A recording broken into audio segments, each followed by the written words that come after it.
and participants over here for the e-workshop on the revised syllabi of biophysics second year, B.Sc second year. As the inaugurator, Honorable Pandit Vidyasagar Sir, former Vice Chancellor of SRT, Swami Ramanand Tirtha Marathwada University, Principal Chauhan Sir, as the chairperson of this inauguration, Dr. William Wagmare Sir, Dean Swami Ramanand University, Nanded, as the chief guest. And we have with us our other guests, resource persons of the upcoming sessions, S.G. Kulkarni Sir and Professor Dr.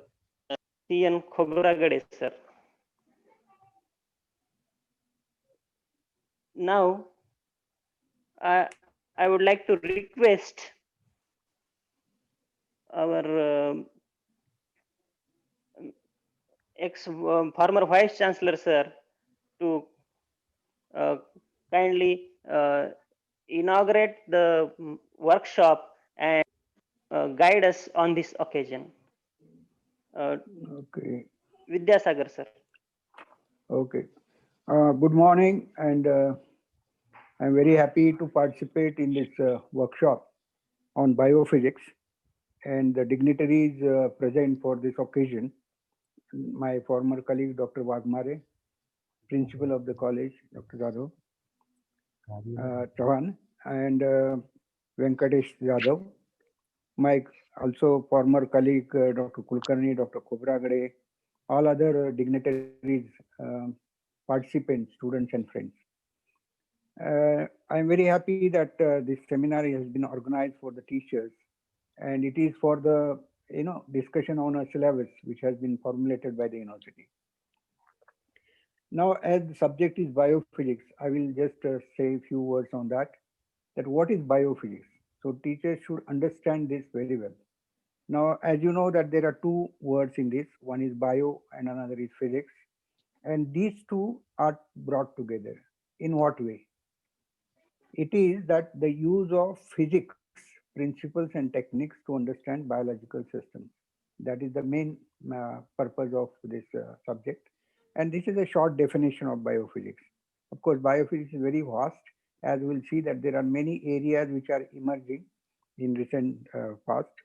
And why these two subjects have been brought together?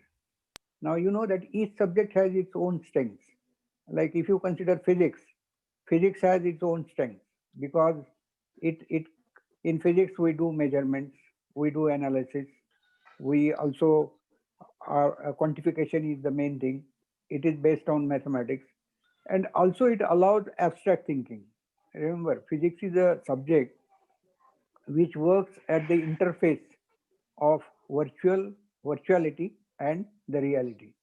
So it has its capacity. So it can go beyond what exists and imagine the things. So that is the strength of physics. What are the strengths of biology? Biology actually deals with living things. So living things can adapt themselves. Living systems are very complex and they can reproduce. So these are the strengths of biological systems. So when we are doing this or studying biophysics, we have to understand these strengths. Now, when we say biophysics, we have to understand some biology also. But it is not the way the biologists understand. So the teacher should develop their own view of biology. The way biology is understood by the physicist is different than a biology understood by a biologist. And this one has to be very clear about it. Because in physics, we always look for universality. Because whatever the rules we follow in physics, they are universal. Most of the rules are universal. And that kind of approach we need to have when we deal with biology, and that we have to keep in mind. But most important thing is that physicists should also observe certain precautions. Because in physics, we are used to do certain things. For example, extrapolation. If you study certain phenomena in a certain range, suppose in a range of temperature, now what we do, we take the observation, fit a straight line, and then we extrapolate or interpolate. Now in biological systems, this is not allowed because systems are non-linear. They are not linear, and physicists will have to take utmost care in dealing with the biological system. Another is physicists should have a flexible approach. Thinking should be flexible. You cannot be rigid because in many times in biology the things happen which we don't envisage in physics. For example, take example of Ohm's law. Now in that we assume that resistance doesn't change, and that is why the law is valid. Now if you try to apply the same thing to biological system, now in biology the resistance changes, and that is why it is very difficult to apply Ohm's law in biology, and that one has to remember. So this is what I would say. Now if you look into the history of biophysics, you know that in 18th century there were a distinct compartments, means chemistry was different, physics was different, biology was different, and biologists believed that biological systems are different, and so no physics rules or regular physics rules can be applied to understand biological system. And that was a strong belief. Why? Because they assumed that there is a vital force which is associated with the biological system, and that force is not defined in physics. But you know, later on there were many instances which happened, and it came out that no, we can apply physics principles to understand biological system. The first example is of Hodgkin Huxley. What Hodgkin and Huxley did, that they tried to study the nerve potential or the generation of action potential. And what they did was they took out the part of the nerve from the squid and put it into a artificial chamber, and then tried to study that how does it behave. Now this was a great revolution because all biologists opposed it, physiologists opposed it, that this is happening in unphysiological conditions. But Hodgkin and Huxley went ahead with their experiment, and you know that helped us to understand how action potential is generated across the membrane. So that was the first instance where it was clearly shown that the physics principles can be applied to understand biological phenomena. The another great example came in 1953, I think, that when structure of double helical structure of DNA was actually investigated or found out or discovered, and that was done by two scientists. One was Watson and another was Crick. Watson was a biologist, Crick was a physicist, and he was dealing with X-ray crystallography. Now, just imagine at that time to apply this X-ray crystallographic techniques to understand the structure of DNA, and it was done. And that revolutionized biology because there were many questions which were not answered at that time, that how DNA behaves, how these genetic things or characteristics are, they go from one generation to another. All questions were there. They were all solved because we did know the structure. And that came because of biophysics. So these are the two examples. There are many examples afterwards. And nowadays it is very routine, you know, to understand biological or to understand protein structure. We are using tools and techniques in physics. For example, if we want to find out what is the structure of protein, and then we do all kind of calculations and come out with a structure, then what we do, we say that whether it is a minimum energy configuration. So that is a physics method which is used for understanding the protein structure. So this has become a common thing. So now we know that physics can be applied to understand biological systems. And that is how this biophysics subject has grown, and it is widespread now. I can give you a few examples as I will go ahead. That first is a physiological biophysics. To understand the physiology, means living systems have certain kind of functions, and how these functions to take place, or what are the characteristics of that, or what is the basis of that function. For example, electrophysiology, as I have already stated for Hodgkin and Huxley. But there are many other nerve potential, right from resting potential to action potential. Then we know how the synapse work, how the different parts of the brain join together, and how ECG, EEG, EMG, or EOG, ERG, all kinds of biological potentials are generated, and what is the basis of generation of these potentials. So that forms a great part of understanding. So physiology is one, or physiological biophysics is one part. Then molecular, because now we talk everything at the molecular level. So whatever phenomenon we observe, we try to go to the molecular level and understand that how, what happens at that level, and further we go to the genetic level, and that is the modern trade. So that is another area which is very vast, and there are many opportunities for the students also to go in that area. Understand that you are a biophysicist, so you should have physics as a strength. Don't forget, because it is not learning biology, it is understanding biology with physics principles. So unless you understand physics principles well, you cannot understand or you cannot apply it to the biology. So it is not a escape route that if you are finding physics difficult, so you take biophysics. No, in fact, it is more difficult because applications are more difficult to handle rather than doing some kind of experiments where explanation is not required. So remember this, that this is a very challenging area. It is not simple. So many times people say that it is simple. It is not simple. And as I will give you example afterwards, you will know that future is biophysics. So how, I will tell you in a few minutes. Then protein structure, we are saying medical physics is another area where students can actually find a lot of opportunities.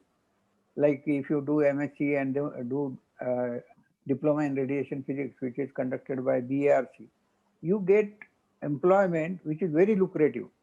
Means three of my students, I'll tell you, they are employed in medical hospitals who did PhD with me, with DRP, then PhD with me, and now they are earning so much. They are earning more than doctors.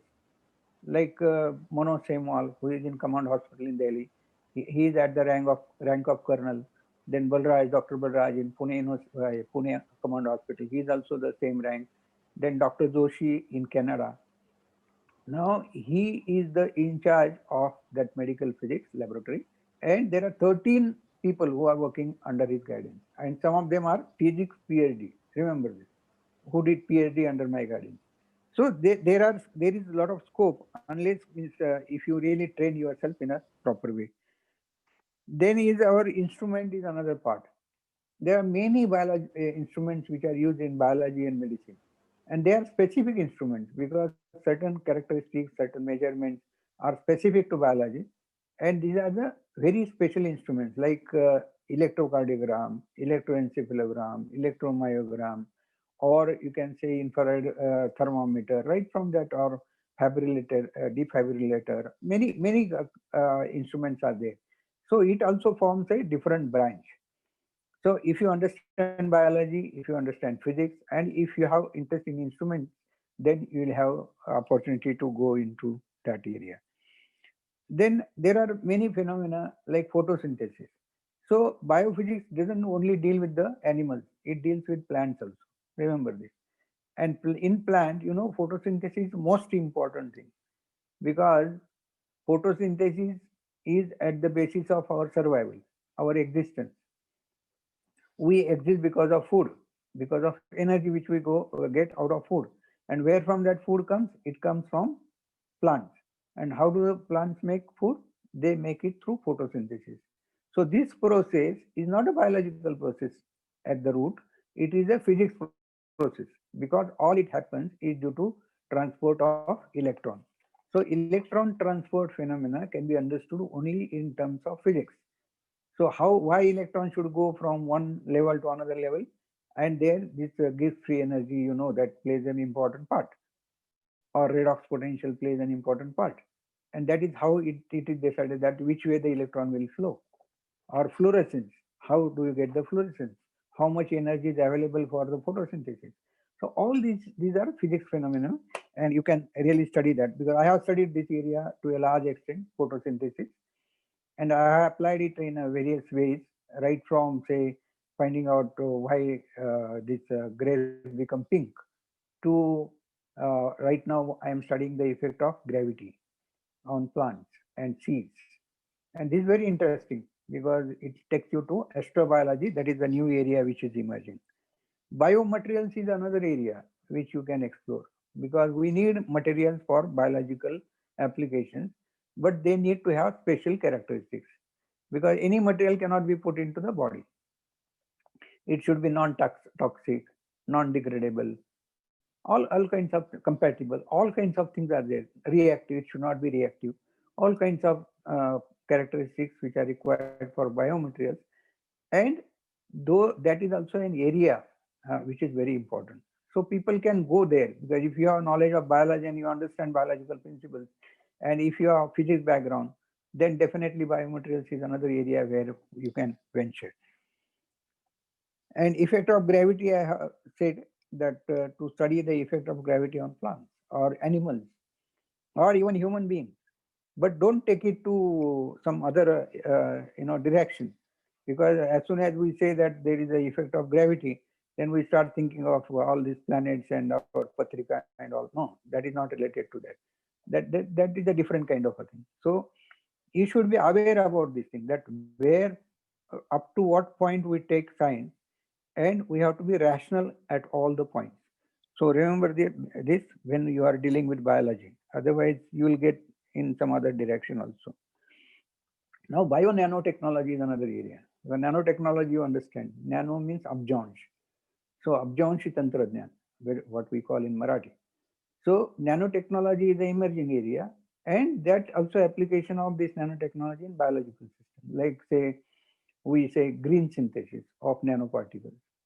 So that is another area where we need to produce nanoparticles, but the methods which we are using are biology based, so that they become less toxic, or there is less waste material, or you get better nanoparticles, and even the characteristics of nanoparticles are changed. So many things happen over there. Another thing is that you know that in biology, this nano thing already existed, because protein, if you take protein, the size of protein is of that order, 2 to 4 nanometers. And so nature has already done that, already applied that. Now we are learning how to apply to other areas, or how to make use of that to produce sensors, to produce instruments, or a small instrument which we are saying. So that is a big expanding area, because Feynman has said long back, you know that there is a lot of space at the bottom. And what is that space? This is the space that explore this nano techniques or nano material, and you can get a lot of things out of that. Now, what is the future of biophysics? You know, biophysics deals with very fundamental questions. Nowadays, it is realized. What are those fundamental questions? They are related to our whole existence. That why am I here? Where from I come? Now, what is consciousness? जाणीव म्हणजे काय? याची उत्तर आपल्याकडे नाही. And if you know the journey of physics, right from classical physics, it starts with Newton, means in earlier era. And then 300 years we were studying classical physics.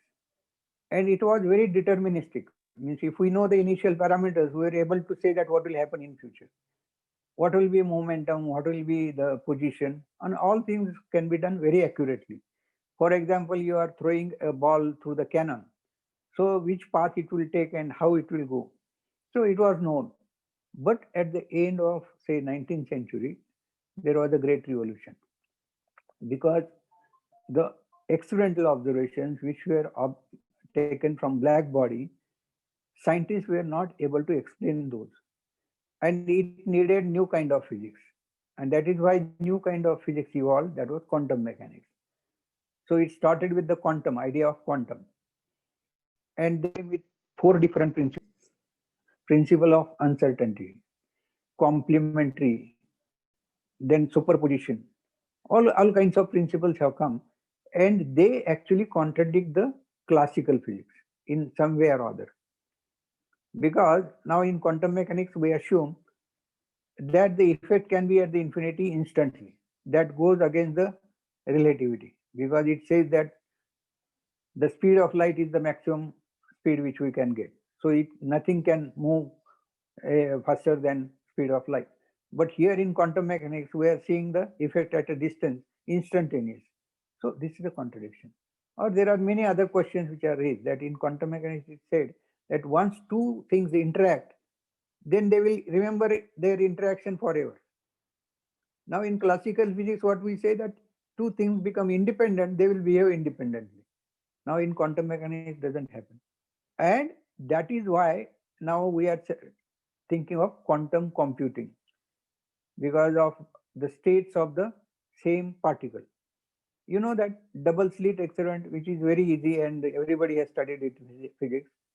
Now there is lot of means what you call mystery in that particular experiment. That when electron starts from the gun, if you put a photographic plate, you'll get interference pattern. If you put a counter, you can count the particles coming in.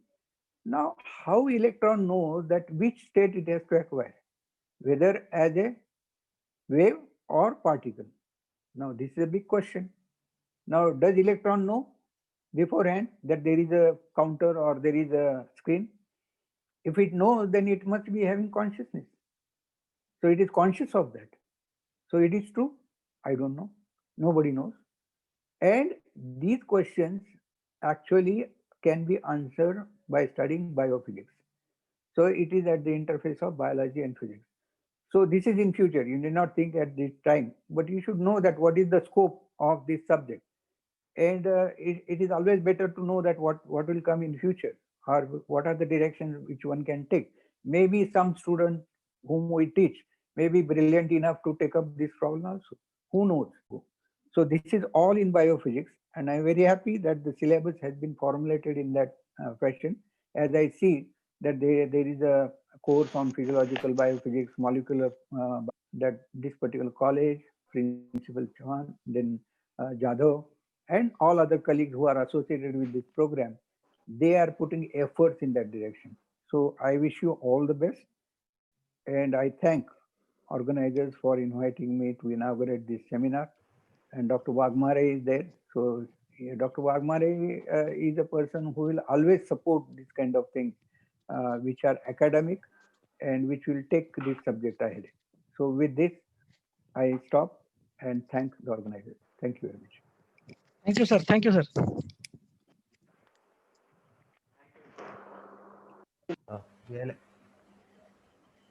Thank you, Vidyasagar sir.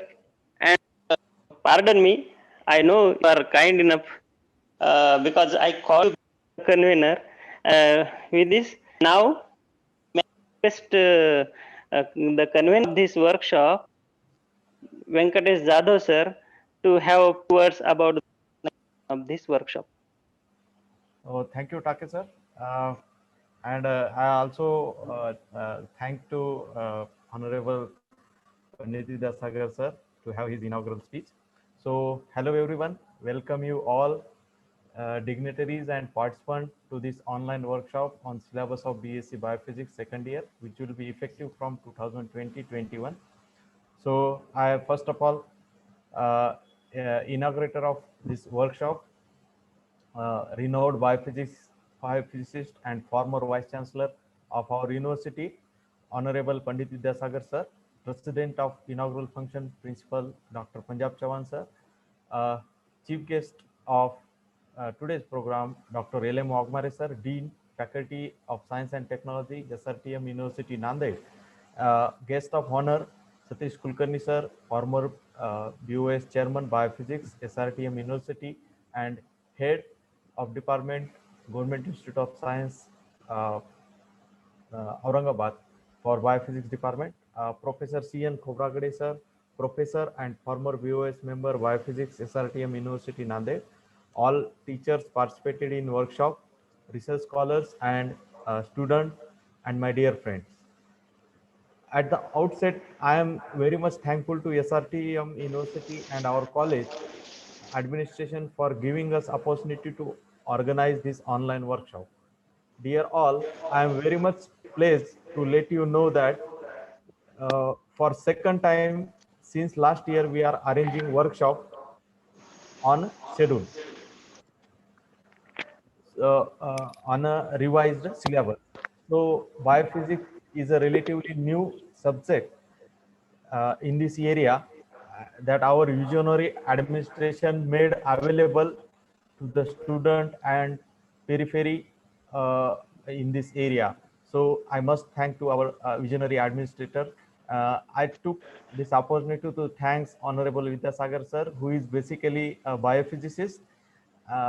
He guided us in all endeavors regarding to syllabus and board of studies in biophysics during his tenure as a vice chancellor of the university.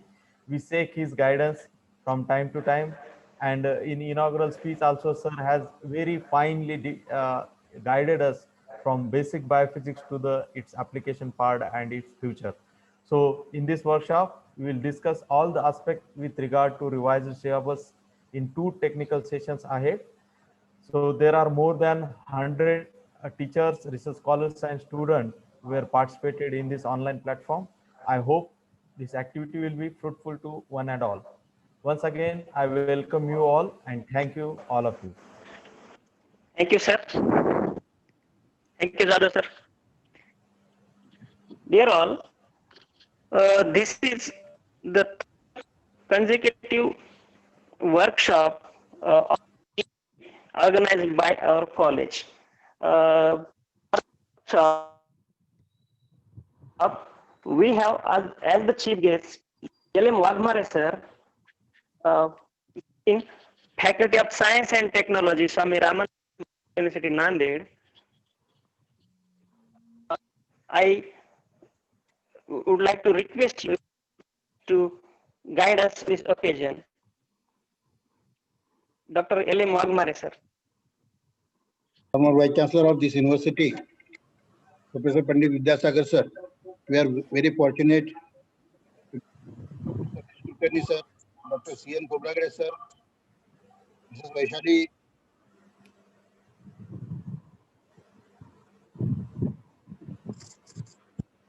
opportunity to be the part of this event. This event is basically meant to understand the concept, the revised syllabus of second year, B.Sc second year, biophysics, and to understand how to deliver the content in an effective way.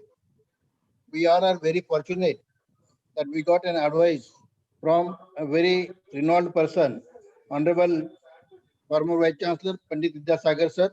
He is an expert in this particular domain. It is a really good practice of our university to understand the content before the delivery. And not only understanding the content, but organizing the content delivery in such a way that uniformity across all the affiliated colleges will remain same. The second objective can be of this workshop, rectification of some minor corrections if they are in the syllabi. We need to see that apart from content, its presentation is also very equally important. The presentation gives the overall impression about the university.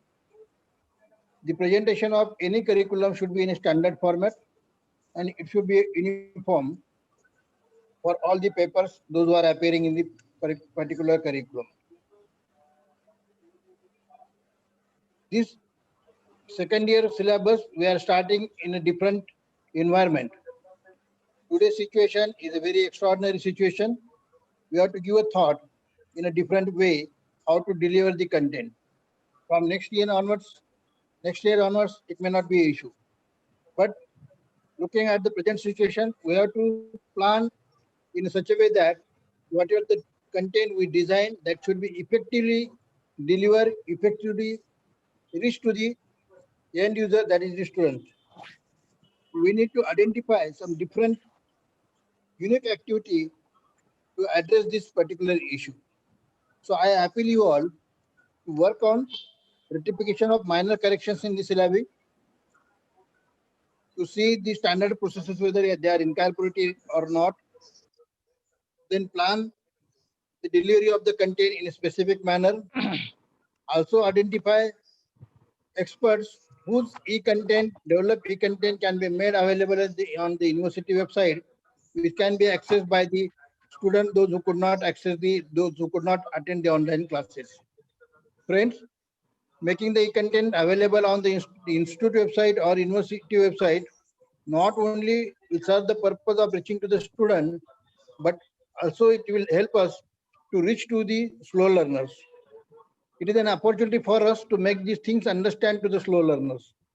Fast learner can grab the subject in different ways, but the slow learners can make use of the each content made available to them. He can go through it again and again unless and until he understands the concept. So this is a very great opportunity for us to provide the material to the slow learners and understand the concept so that they can also make a difference. With these few words, I again take an opportunity to extend my sincere thanks to the organizing committee of this particular workshop for inviting me and share my thoughts on this particular theme. Thank you very much. Thank you, sir. Thank you, sir. Thank you so much. Thank you. Motivated us for further work, and I assure you that all the participants must have taken cognizance of your suggestions on corrections in the syllabi and teaching part of. Thank you once again. Our principal, sir. Swami Ramanand तीर्थ मराठवाडा विद्यापीठ नांदेड आणि दिगंबरराव बिंदू महाविद्यालय भोकर यांच्या संयुक्त विद्यमाने आयोजित biophysics या विषयावरील B.Sc सेकंड इयरच्या अभ्यासक्रमाच्या पुनर्रचित अभ्यासक्रमावर आधारित वर्कशॉपच्या या उद्घाटन प्रसंगी कार्यक्रमाच्या उद्घाटन प्रसंगी उपस्थित असलेले आमचे आदरणीय कुलगुरू माजी कुलगुरू या स्वामी रामानंद तीर्थ मराठवाडा विद्यापीठाचे डॉक्टर पंडित विद्यासागर सर, ज्यांनी खऱ्या अर्थानं आमच्या महाविद्यालयामध्ये या बायोफिजिक्सला सुरू करून दिलं आणि त्याचबरोबर त्याची प्रोग्रेस कशा पद्धतीने करायचं, सेटअप कशा पद्धतीने करायचं या बाबतीतलं सगळं मार्गदर्शन सरांच्या कुलगुरू पदाच्या कारकिर्दीमध्ये त्यांनी आम्हाला उपलब्ध करून दिलं. मी मनापासून त्यांचे पहिल्यांदा आभार मानतो.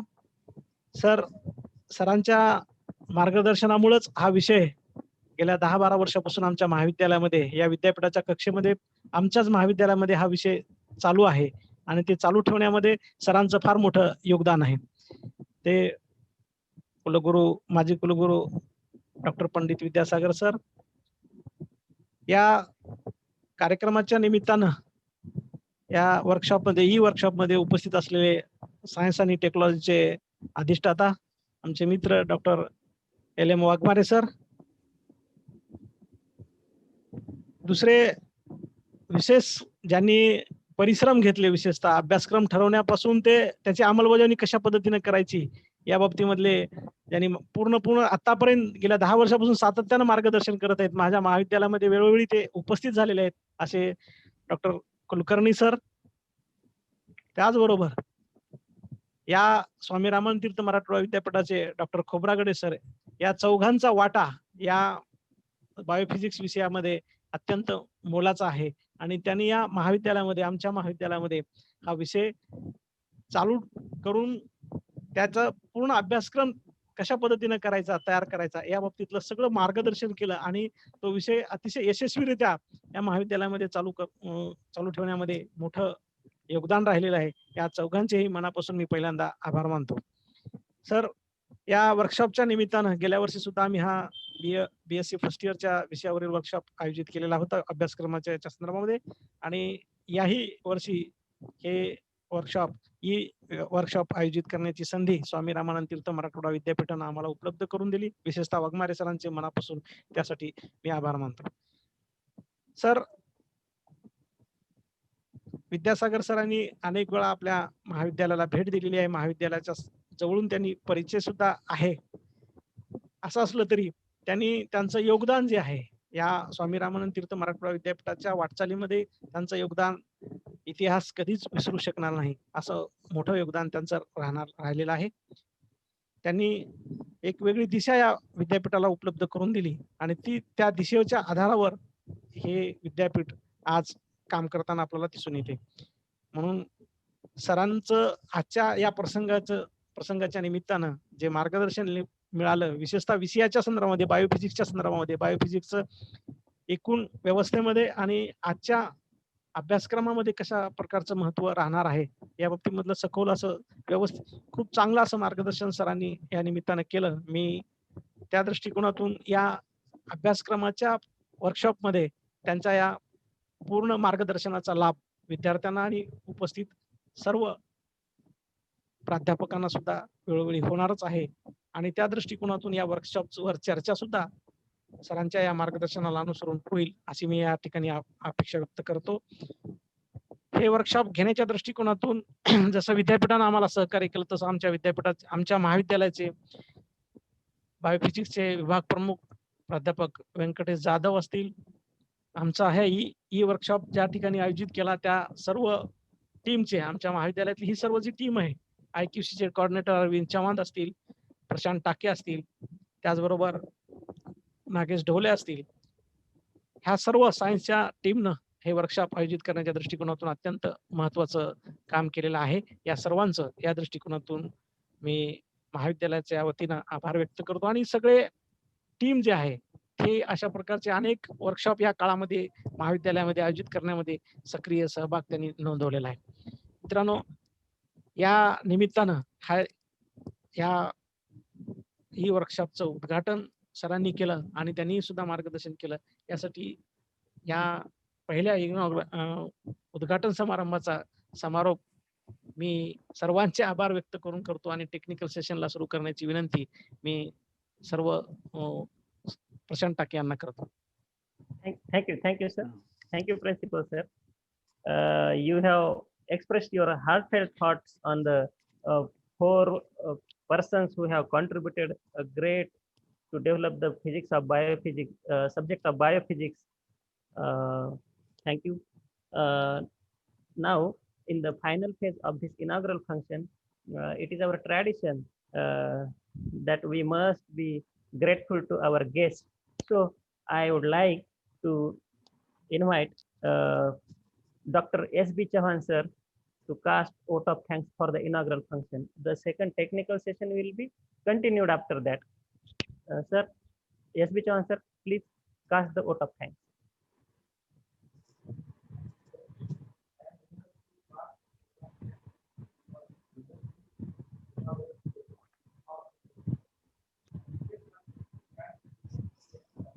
आवाज येत नाही म्हणा.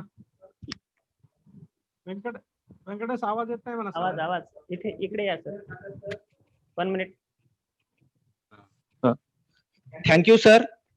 I am here to cast vote of thanks for this wonderful inauguration of this workshop. I express my thanks to former Chancellor Professor Dr. Pandit Vidyasagar, sir. We are grateful to you for accepting our invitations and inaugurating this workshop. Sir has says, what is the relationship between physics and biology to study a biophysics? So thank you, sir. So thanks Dean of Science and Technology, Swami Ramanand Tirth, Marathwada University, Nanded, for being present as a chief guest and for his encouraging our words. I am also thankful to other guest of honors, well-known Professor Nazzi Kulkarni sir, ex-B Chairman, Biophysics, Swami Ramanand Tirth, Marathwada University, Nanded, and also well-known Professor C.N. Khobragade sir, ex-BOS in Swami Ramanand Tirth, Marathwada University, Nanded, being present here to guide us. I am also thanks to our beloved principal, Dr. Punjab Chauhan, the chairperson of this session. Thankful to teachers, fraternity, researcher, research scholars participated in these programs. I am also thanks to convener of this today's workshop or events, Dr. Venkatesh Jadhav sir, and all my colleagues. How, with permission of the chairperson, I declare that this session concludes here. Thank you. Thank you, sir. नमस्कार. Waghmare sir काय All म्हणतात? the participants, hello sir. the sir नमस्कार म्हटलं. नमस्कार काय म्हणताय? खूप दिवसानंतर सर ऐकायला मिळालं तुमचं भाषण परत मध्यंतरी ते तुमचं खूप छान झालं म्हणून ऐकलं होतं मी नवीन एज्युकेशन पद्धतीवर. तुमचे बरेच जण आठवण काढतात सर, भरपूर लोक ठिकाणी बरेच दिवस सरांच्या आठवणीशिवाय आपल्या विद्यापीठामध्ये ओके चव्हाण सर, थँक्यू. हो sir, thank you sir, thank you sir. विशेष आभार. ओके, कुलकर्णी आणि खोब्रागडे. हो, भेटू 8 तारखेला भेटू sir. Thank you sir, thank you Vidyasagar sir for coming and giving your guidance. Thank you sir.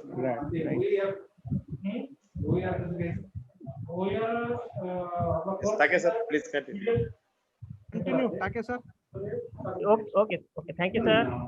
Now we will be continuing the first technical session, and for this purpose, I hand over the charge of this mic to Dr. Sachin Tavde, sir. Dr. Sachin Tavde, sir, please take the charge and continue the first technical session with Kulkarni, sir. Hello, good morning to everyone. I am audible? Okay, sir. Please continue. Please continue. Tavde, sir. Okay. Good morning, everyone. Now we are in technical session first. For Hello? this technical session first, yes. Tavde sir. हाँ बोला. Yes. हाँ बोला ना. Hello. Now we are in technical session first. So for this technical session first, Dr. S.G. Kulkarni sir will be act as chairperson for this session. And for this session, we are having the resource person, well-known Professor Dr. C.N. Khobragade sir. Sir is having a huge biodata, but I'll try to give the information in a short period of time of Professor Dr. C.N. Khobragade sir. Sir is working as professor in School of Life Sciences, SRT MUN Nanded. His thrust area of research is in pharmaceutical, biotechnology, and enzyme technology. Sir has published more than 150 research papers in reputed journals with citation index 1422. He has published 11 different books. Sir has the research guidance experience. Under their guidance, 15 PhD students are awarded, 7 PhD students are registered under his research guidance, and 8 students are awarded in MPhil degree. Sir has completed 6 research projects under his supervision. Sir has acted as a resource person in 35 different international and national level conferences.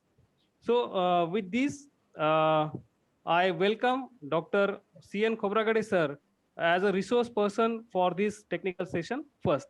And I welcome S.G. Kulkarni sir as a chairperson for this session. Professor C.N. Khobragade sir, please.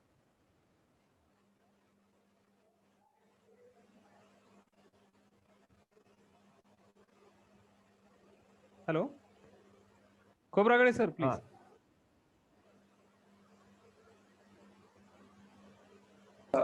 Sir तुमचा mic unmute करा. Khobragade sir.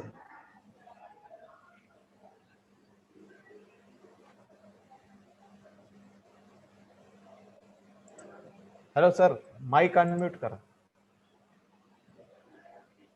Hello. हाँ yes हाँ sir. सर. Yeah. Yes sir. आवाज येतोय. You're audible now. Yes sir. Yes sir. Okay. Please continue sir. Okay. So thank you, Sachin Tavde sir, for introducing me in brief and highlighting my research contribution, the projects which I have carried out, and other activities. Okay. So first of all, I am very much thankful to the organizer for giving me an opportunity to participate in the second workshop related to designing of biophysics syllabus. So I am also thankful to our Honorable ex-Vice Chancellor, Professor Pandit Vidya Sagar sir, Dean, Faculty of Science and Technology of our university, Professor L.M. Wagmare, Principal, and our friend Dr. Punjab Chauhan sir, then my Guru, Professor S.G. Kulkarni, my junior colleague, Vadekar Madam, and other dignitaries who participated in this program. So thank you very much.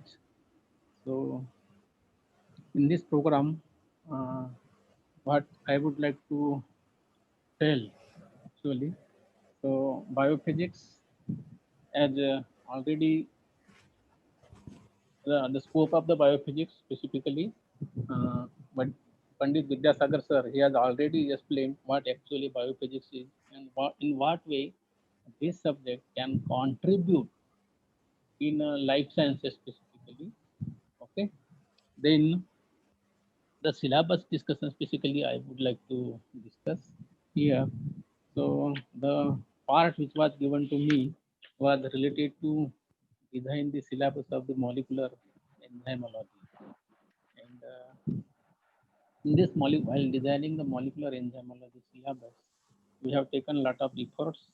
All the QS members, including the chairman of this BOS, my Guru Kulkarni sir, Vadekar madam, and other members, we all discussed, we have taken the opinion of the industry persons and renowned academicians to design the syllabus of molecular enzymology. So when we were discussing in this workshop, so different papers are there, and the papers which was given to me was the molecular enzymology. So this paper is included in most of the syllabi of biotechnology, microbiology, biochemistry. But whether then what is the difference between this paper, which is included in the syllabus of the other courses also? So what I observed, we have designed the syllabus little bit different as compared to the enzymology paper of the other subjects. So when you are dealing at the molecular level, okay, that molecular itself, that part itself is explaining how it is different from the syllabi of the other subjects. No doubt, some of the topics may be a similar one, but what I would like to tell is just like we have seen. First, I will narrate about the importance of this enzymology paper. So, just like in case of the heart, there is a cyanoatrial mode which are controlling all the activities of the heart. In the same way, enzymes, these are also the pacemakers of living cells. And without enzymes, no metabolic reaction occurs in any living cell. Hence, the knowledge of enzyme is very much necessary for every one of us. So the syllabus was designed in such a way that it starts with insight into the physico-chemical properties, classification, sources, mechanism, effectors, strategies of purification, because purification techniques are really important one, and the characterization of the enzyme. So in this chapter, very basic information was given so that the newcomer specifically can get acquainted with what are the enzymes, what is the role of the enzymes, how to study the enzymes and all. Then second part, what we have discussed in the second part is the enzyme kinetics. So with enzyme kinetics, its clear and detailed aspects of bioenergetics or thermodynamics also you can see. So in biology it is called as a bioenergetics. So that part is also included in the syllabus. Initial velocity, how to study the initial velocity, order of the reactions, then enzyme substrate complex formations, kinetics of single substrate enzyme catalysis, along with their derivations, enzyme inhibition, unit of enzyme catalyzed reactions, and this is only a theoretical part, but to understand the theoretical part, it is necessary to have certain examples also, or the problems also based on the theoretical knowledge. So it is very essential to put certain problems to understand the enzyme kinetics. So basically in this enzyme kinetics, that enzyme inhibition study, which is really a very important part to design the drug. And nowadays, majority of the research we have seen in the enzymology, which is related to the drug development. So enzymes in the living cell, they act as the targets to design the drug. And by knowing the three-dimensional structure, the stable structure of the enzyme, one can study the interaction between the enzyme and the drugs. So this is a very really important one in other curriculum, other subjects. Okay, very little stress is given on the enzyme inhibition studies, but as far as the biophysics course is concerned, in this paper, it is necessary to give more stress on the enzyme inhibition studies. So because it is directly related to the drug discovery and the drug designing. So then the rate enhancement of enzyme catalyzed reaction with suitable examples are also included in the syllabus, and determination of mechanism of enzyme catalyzed reaction is also included. The biological significance and significant features of the enzymes, whether can we exploit commercially, because everybody is now thinking, is there any commercial value? No doubt we are studying the enzymes, but is there any commercial value to those enzymes? So from that point of view, also we have taken into consideration the commercial aspect or the commercial applications of the enzymes when you are studying. The enzyme techniques based on various principles that can be explained for assaying enzymes from different sources, mainly enzyme assays, optimization of enzyme assays, measurement of enzyme activity are also covered in the syllabus. The immobilization, then how to maintain the activity of the enzymes for a longer period so that enzymes can be reused continuously to carry out any industrial process. So from that point of view, the immobilization part is included in the syllabus. So it covers methods of enzyme immobilization, enzyme kinetics before immobilization, and kinetics after immobilization. So that also is necessary to include in the syllabus, and the commercial exploitation of the immobilized enzymes is also covered. So the biocatalytic applications, once we have studied the basic enzymology at the molecular level, so what are the different fields? So is there any biocatalytic application? For example, the biotransformation of the enzyme, biotransformation of the drug using the enzymes. Then other application, specifically it is related to the medicine, this biotransformation. Then in other industries like detergent industries, then food and beverage industries, leather industries, then textile industries. What are the different type of applications, or what sort of enzymes can be applied or employed in such type of industry? So little bit information is also given on the applications point of view. So this also we have taken into consideration. So knowing everything about the enzymes in a single paper is a challenge to the students and the teachers also, because the subject is so vast, the paper or the information related to enzymology is so vast, so it becomes little bit difficult to include all the things in a single paper. But whenever students after getting their degree, they are entering at the PG level, So at the PG level, again, students can find a lot of information as far as this molecular enzymology paper is concerned. Then recent development in recent relevant knowledge required for the students at undergraduate level. This need this need of the students actually we have considered while designing the syllabus. So with this brief information about this syllabus aspect of the enzymology paper, we have taken utmost care so that the undergraduate student will understand the basic concepts or the basic applications of the enzymology. As far as the other papers are concerned, because it was given to different staff members, but when we have gone through the other papers of these subjects, these are really relevant in the present scenario. And we know that as far as the new draft of the education policy, and now government, the education ministry is focusing on the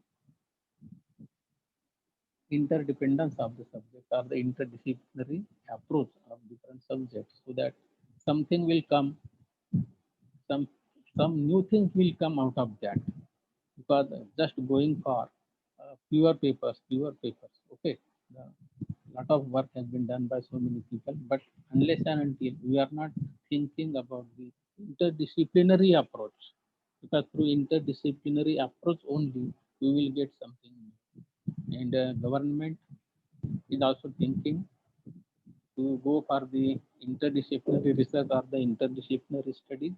So while designing the syllabus of this course, biophysics, just now Honorable Ex-Vice Chancellor Professor Pandit Vidyasagar, he has already discussed what actually is the biophysics. Okay, so the basic concepts students will understand as far as this paper is concerned, and where to utilize those basic concepts. So from commercial point of view, now everybody has to. Academics and research, it is okay. But commercial point of view also, we have to think somewhere. So in that direction also, we have given some topics so that the students opting for this course actually will be benefited. So with this little bit brief introduction of this paper of molecular enzymology, I will stop here, and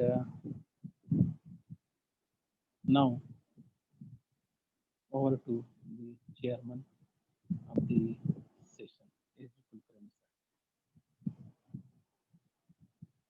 Yeah, Dada.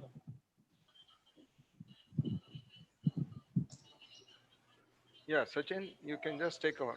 What Yeah. exactly?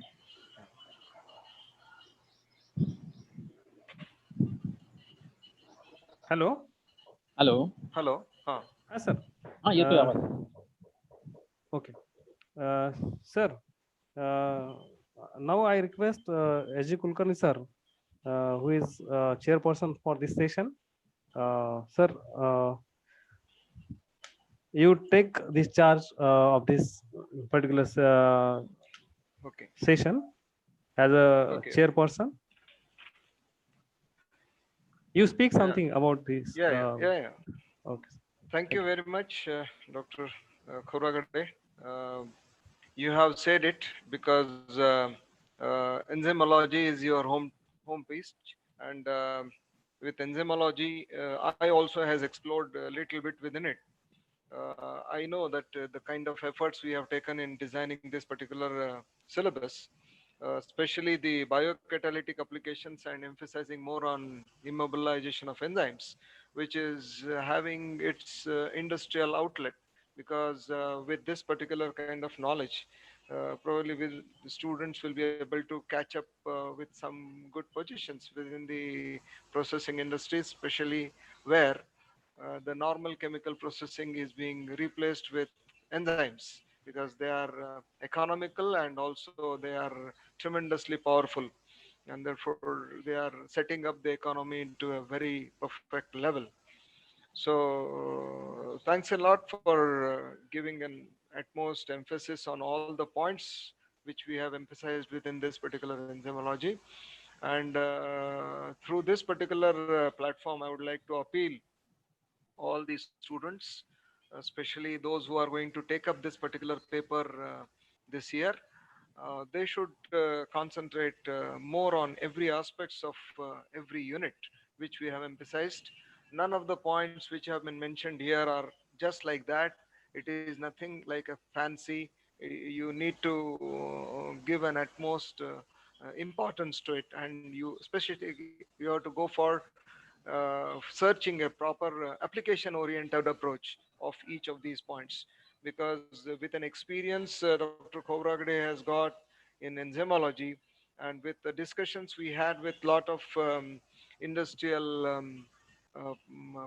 production managers, or even the persons working in processing industries, we have completely seen to it that every aspect of enzymology is included here, so that the students who is going to tackle with this particular paper should know the dynamicity of the enzymes which are revolutionizing the industry as a whole. So thank you very much, Dr. C.N. Khobragade, for your valuable words and elaborate elucidation of the points which we have included in molecular enzymology paper. Thank you. Sachin, Thank you, please sir. take it over. Thank you, sir. Again, we have one resource person for this technical session first. Now, I would like to call upon Professor Dr. C.N. Khobragade, sir, as a chairperson for this session. And we have the resource person, very eminent personality, my guide, my mentor, Professor Satish G. Kulkarni, sir, who is working as associate professor and head department of biophysics, Government Institute of Science, Aurangabad. Sir has huge teaching experience, 38 years of teaching experience at PG level. Sir has huge research experience too. Sir has 34 years of research experience. Sir has research specialization in radiation enzymology, ultrasonic biophysics, and enzymology. Sir has completed 4 research projects. Sir has been worked as chairman on ad hoc board in biophysics, both in Aurangabad University as well as Swami Raman Tirth Marathwada University, Nanded. Sir is working as a member for RRC in biophysics. Actually, sir's biodata is very huge, but due to time constraint, I have just enlightened the important portion of the CV of Professor Satish Kulkarni, sir. Now, I would like to call upon Satish Kulkarni, sir, for his his talk as a resource person for this technical session first. Kulkarni, sir. At an outset, let me thank Dr. Punjab Chauhan sir and my student Venkatesh Jadhav, who is heading the biophysics department at Bindu College, Bokar.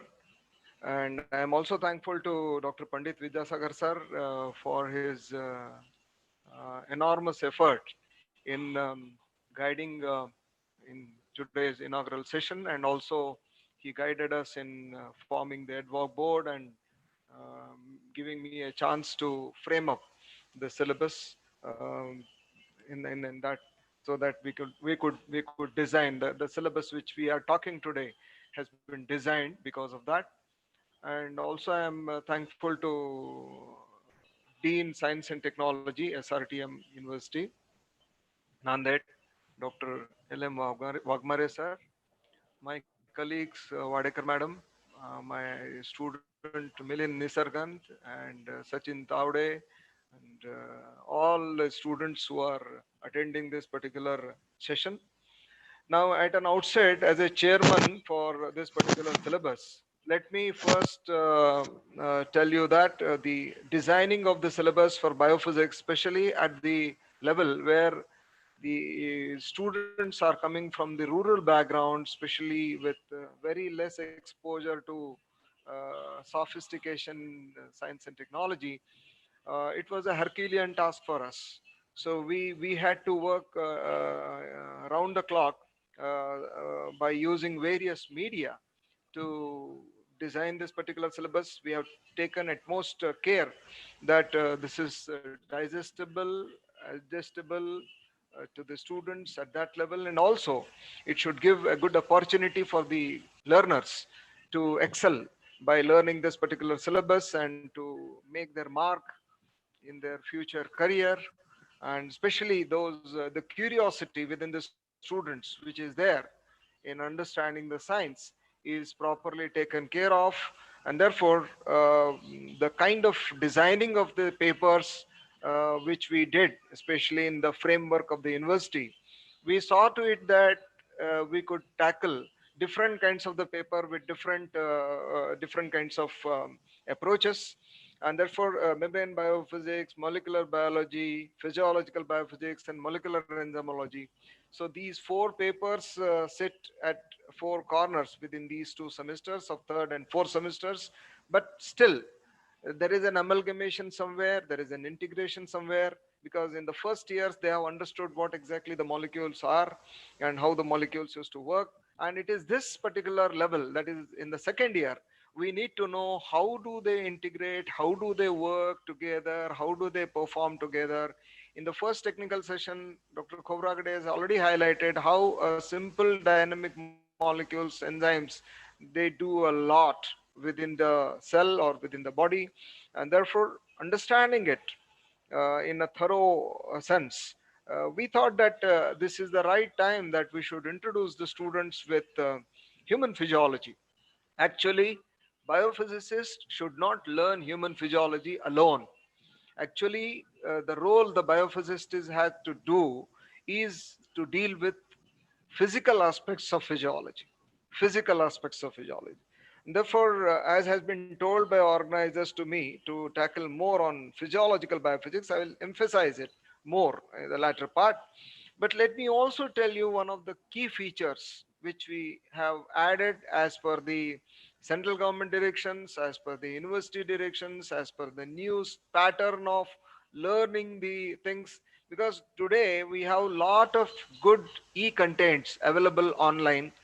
Therefore, we have made a perfect use of that, and we saw to it that every student has to complete at least one MOOC course, that is massive open online course of 2 credit within this year. So the students should register on themselves to these particular courses with the help of college administration, and they should complete this from the either from the SWAYAM or from the NPTEL or from the EDX or Coursera or any other kind of online courses where they'll get an exposure for different aspects of this particular science. As already Pandit Vidyasagar had already mentioned it in the morning, that the biophysics is huge and it is opening its many pages, and the future is of biophysics, because this is having tremendous amount of interdisciplinarity, moreover I'll say multidisciplinarity, and therefore applicability of biophysics to the different field is extending a lot. And therefore it is with this particular thing in my mind, we all, I with my all colleagues in my committee, we saw to it that there should be compulsorily there should be good exposure. And in that sense we have added some this 2 credit course to be compulsory, and also we have added certain number of those NPTEL courses which we felt they are worth it to be understood, they are worth it to be completed by the students. They have been added as skill enhancement courses, of which some other resource persons is going to talk about it. So we have added bioengineering and interface with biology and medicine, basic electronics, they should understand biomedical nanotechnology, they should understand pharmacology and toxicology.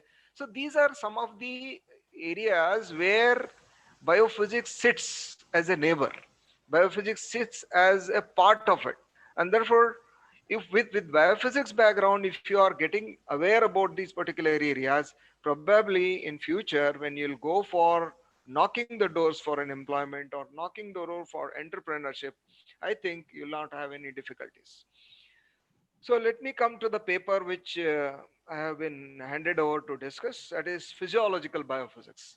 Now, physiological biophysics actually is dealing with physical aspects of human physiology. Main thing is here it is a structure function relationship. Structure function relationship. We have to learn the complexity of human physiology in terms of its biophysical, chemical, electrical, and structural complexity. And we need to give more emphasis on not purely a mechanisms, but mechanistic mechanisms of that particular process. Because when I say mechanistic mechanisms, the role of molecules becomes important there, role of membranes become important there, cell signaling aspects will come, and behavioral characteristics will come. So how these responses are executed, so that is being dealt with within the 4 units which you are to deal with. No doubt, putting human physiological aspects in one paper again was an Herculean task for us, but we saw to it that we can couple the two systems in one particular unit so as to give you some at least introductory amount of an information within this paper that will at least stimulate the young minds to get into that particular area with that background, what is exactly needed. The first unit actually tackles with digestive and excretory systems. Talking about these systems, no doubt, digestive systems looks very simple. It's a big tube starting with esophagus, ending with anus. But this particular tube is very important from the whole human body point of view, because what all the processes which will occur in digestive system, they are reflecting in every system of the body. And therefore, understanding the mechanistic system mechanism of the digestive system, or all kinds of the movements, all kinds of the mechanical movements, all kinds of the absorption movements which are occurring in digestive systems, they are very important from the point of view of understanding the overall mechanism or overall physiology within the body. And therefore, digestive system is being included here, more specifically the peristaltic movement which the digestive system had got, that itself is miraculous, that completely it drives the digestive system. And it is very surprising to know that when you reach in stomach, your pH is around 2, or maybe because all HCl is there, it's all acidic pH. And just you turn around through the duodenum and you reach in intestine, you'll have full alkaline environment. So how can body make these two acid and alkaline environment exactly apart, which is few inches here and there, and all of them is occurring within the musculine system, very smooth muscle system.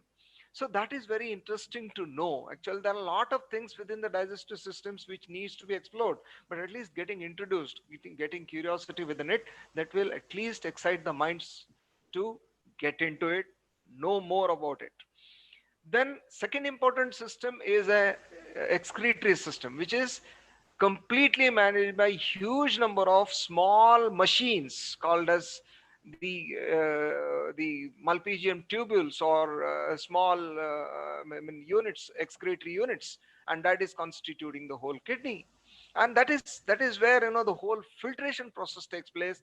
And this filtration is pressure managed, and the membrane porosity is maintained, and very selective kind of things are being filtered off. The essential things are not being filtered off, not much of them. And therefore, again, it is very interesting to know how so many number of the units, multiple units, or excretory units, they work together in an individual kidney to execute the work of excretion. So that is where the physical aspects, the structure and the function of every of these unit has to be understood.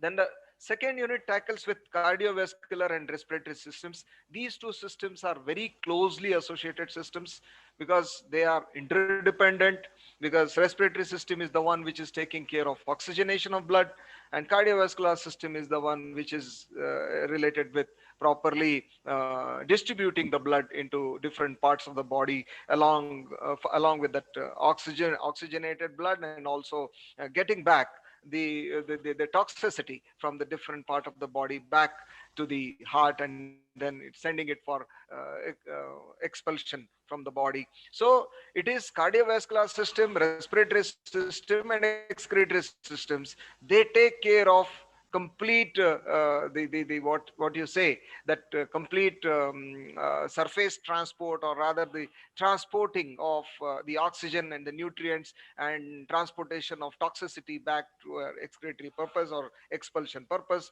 within this. And therefore the cardiovascular and respiratory system, which is managed by one very important organ of the circulatory system, is heart, which is having its own electrical impulses, which makes it tick from the day your heart start beating, even when you are in the womb of your mother, and right up to the last moment it is ticking on. This is the machine which is not having wear and tear. Even if it is, there is some kind of wear and tear is there, that is because of our habits, environmental insults we are doing. And also it is working very hard. It makes us run around, it makes us climb so many steps. So this is making the heart a very important organ. And then in the heart, the beating of the heart, even if you take a heartbeat as a love sign, but heart beating is very important, because heart beating is it is going to make your liveliness to be in the position. Otherwise, if the heartbeat stops, if there is an erupted heartbeat, or if there is some kind of malfunction within that organs, one is going to face a problem. Also, the liquid tissue, the blood, which is moving around, it has to be moved along in every corner of the body, whatever the huge body it has got. Now, while moving through the small, narrowest pipeline within the body, right up to the capillary level, and since the liquid tissue blood is consisting of some liquid part and also some cellular part, pushing the blood around to the corners is very difficult. And therefore, understanding the viscosity of the blood, understanding the blood flow, understanding the blood pressure. Now, these hemodynamic principles for the circulation of the blood are very important.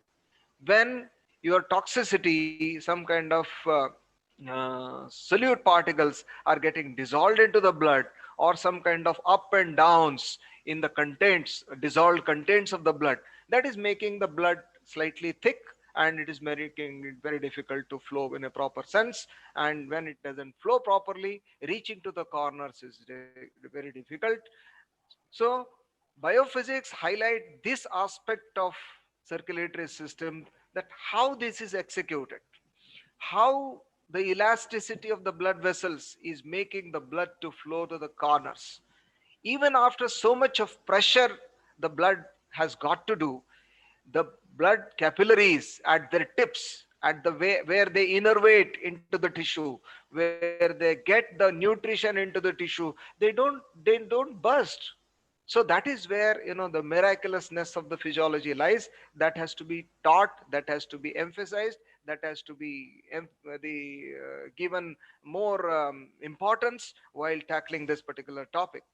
Respiratory system is another very important system, which again it starts working out the day you are in the world, and the day you are going out of this world. Your respiratory system is continuously working, your lungs are continuously expanding. Anytime if you are made to completely get your respiratory tract blocked, then you find it very much difficult. Now in the present situation, the COVID-19, where is it attacking? It is attacking on lungs directly, and therefore we are much worried about it. It completely ruins the lungs, it completely destroys the lungs, and therefore we are very much worried about it.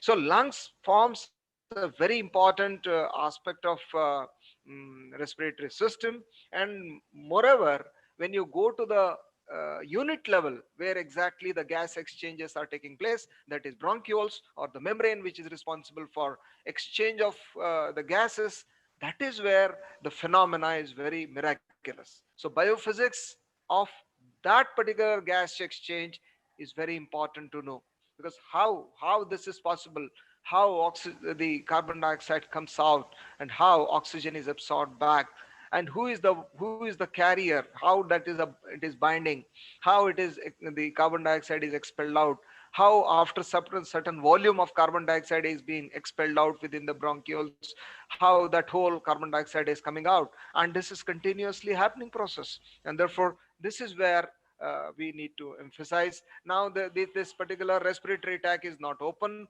We have a epiglottis. It is continuously opening and closing. So there is a mechanical movement of the epiglottis, especially in the time when you inspire the air, and when you expire the air, it is opening. Other time it is closed, because opening of the esophagus and opening of the respiratory trachea is nearby. So how these two things are properly being managed, and unfortunately, suppose if you happen to get even a small drop of water getting into the trachea, you get a completely setting back, completely tearing it off, the whole thing. And therefore this is where the biophysics process has to be understood at that particular level.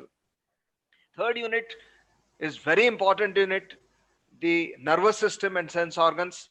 This is actually the king of the body. This is what is ordering the body to work out. Here is what the whole of the program is decided. So this is a control tower, and the control tower used to manage everything within the body.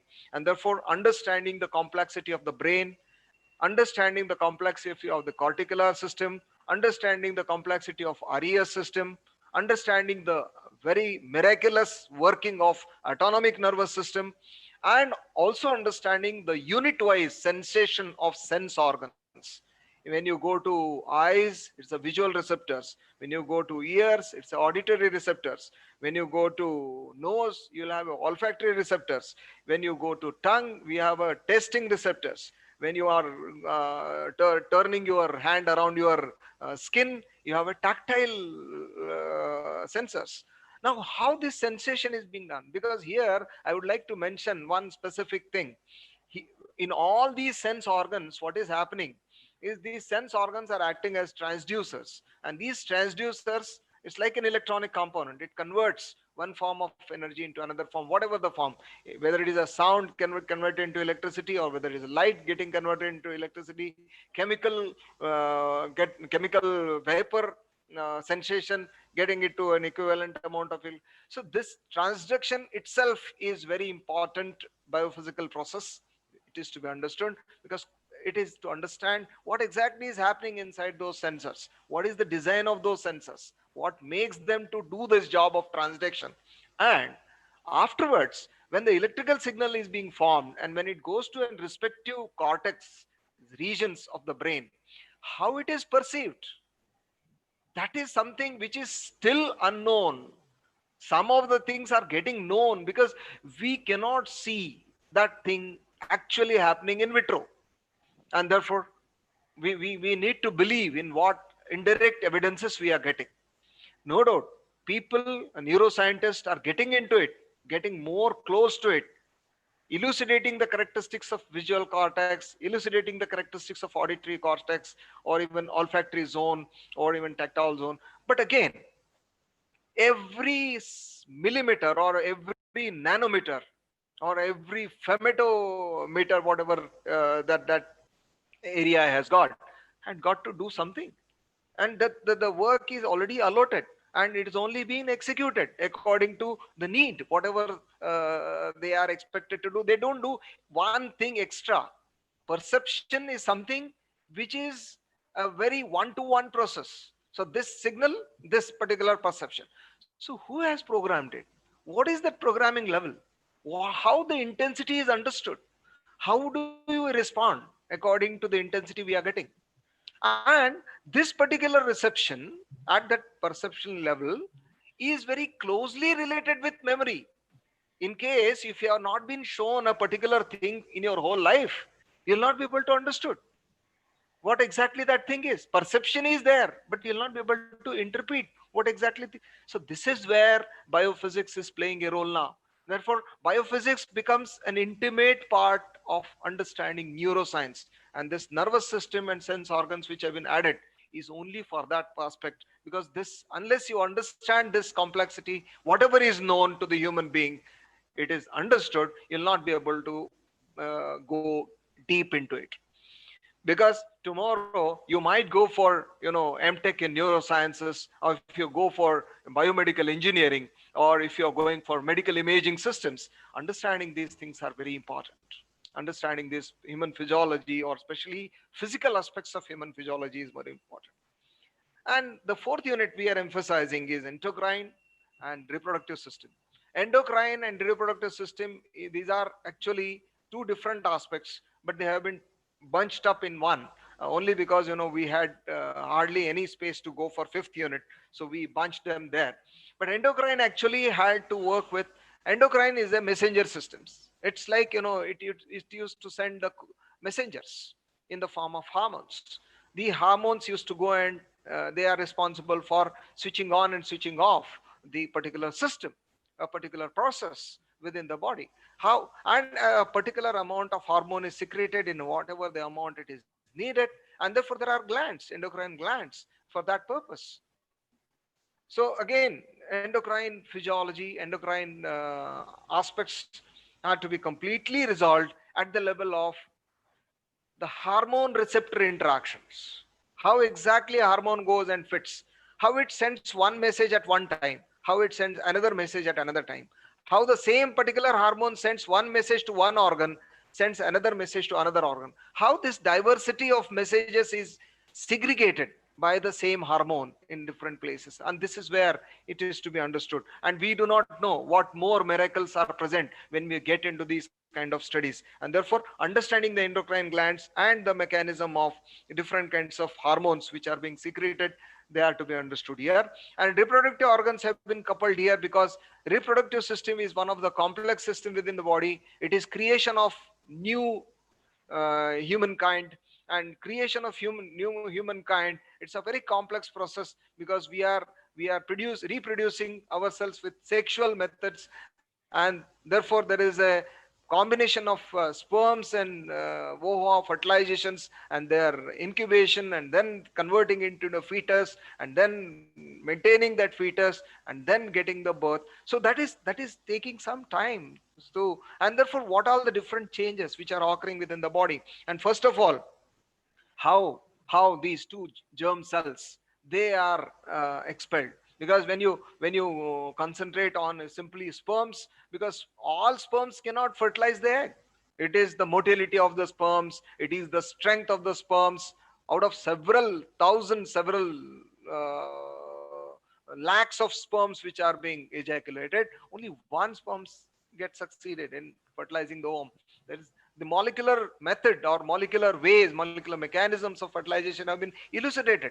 That is very interesting, the penetration and all that, penetration within the membrane, and how that particular mixing of the genomes used to occur. That is again when you get into a molecular biology aspect of it. And then this particular reproductive system specifically included here to make you get an awareness about a new technology which is coming, that is called as assisted reproductive technology, with which we have test tube babies, IVF, in vitro fertilizations, or IUI, intrauterine. So these are different ways in which infertile couples are being treated, and that particular technology is coming up with a tremendous revolution, and huge number of human resource is needed to tackle this particular labs where IVF or IUI or different kinds of sperm analysis is being done. So this is how the whole paper has been designed. And at the end, when you complete this particular paper, what is expected? What should you be are expected to know? One thing you should be able to know, appreciate the human physiological mechanisms, and also you are expected to know how there is an integration of different systems like cardiorespiratory, renal, or reproductive, and the other hormonal systems, or how they are integrated, how the different parts of the brain are integrating. What is the mechanism of sleep? What is blood-brain barrier? What is excitation, contraction, coupling? How the sense organs are working together? what is the how the threshold of the sense organ is being set. So you are in a position to do the experiments based on this, especially recording electrical signals, recording the responses of the different organs, and then based on that you should be in a position to interpret the functioning aspects of that particular organ. And you need to at the base of all of this, structure of every organ, structure of every individual unit performing the physiological function has to be linked with its function.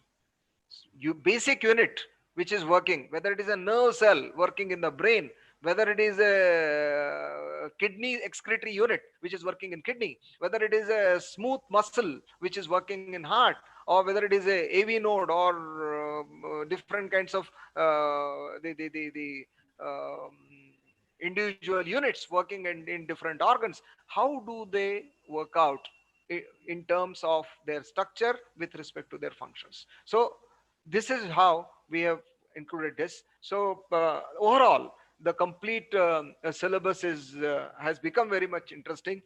Even I feel that I should get back to B.Sc and do this particular syllabus again, so that to know biophysics in a new way, so that I'll be able to explore more in depth, because this is how, when what we have understood within last so many years of exposure to this particular subjects, that we should tackle this particular subjects right from the basic molecular level to an organism level. So you have to work like a pendulum. You have to work like a pendulum.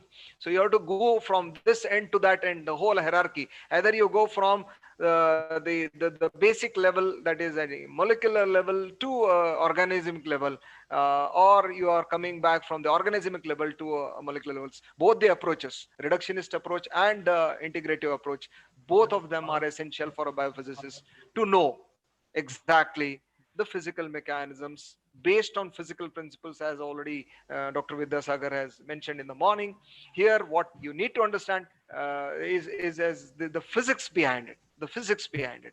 And especially when you talk about nervous system and other things, I think in years to come, a lot of more miraculous things will be able to so this is about a small amount of briefing which I was expected to do.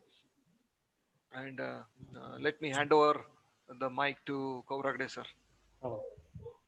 Hello. Thank you, sir. Thank you, Kulkarni sir.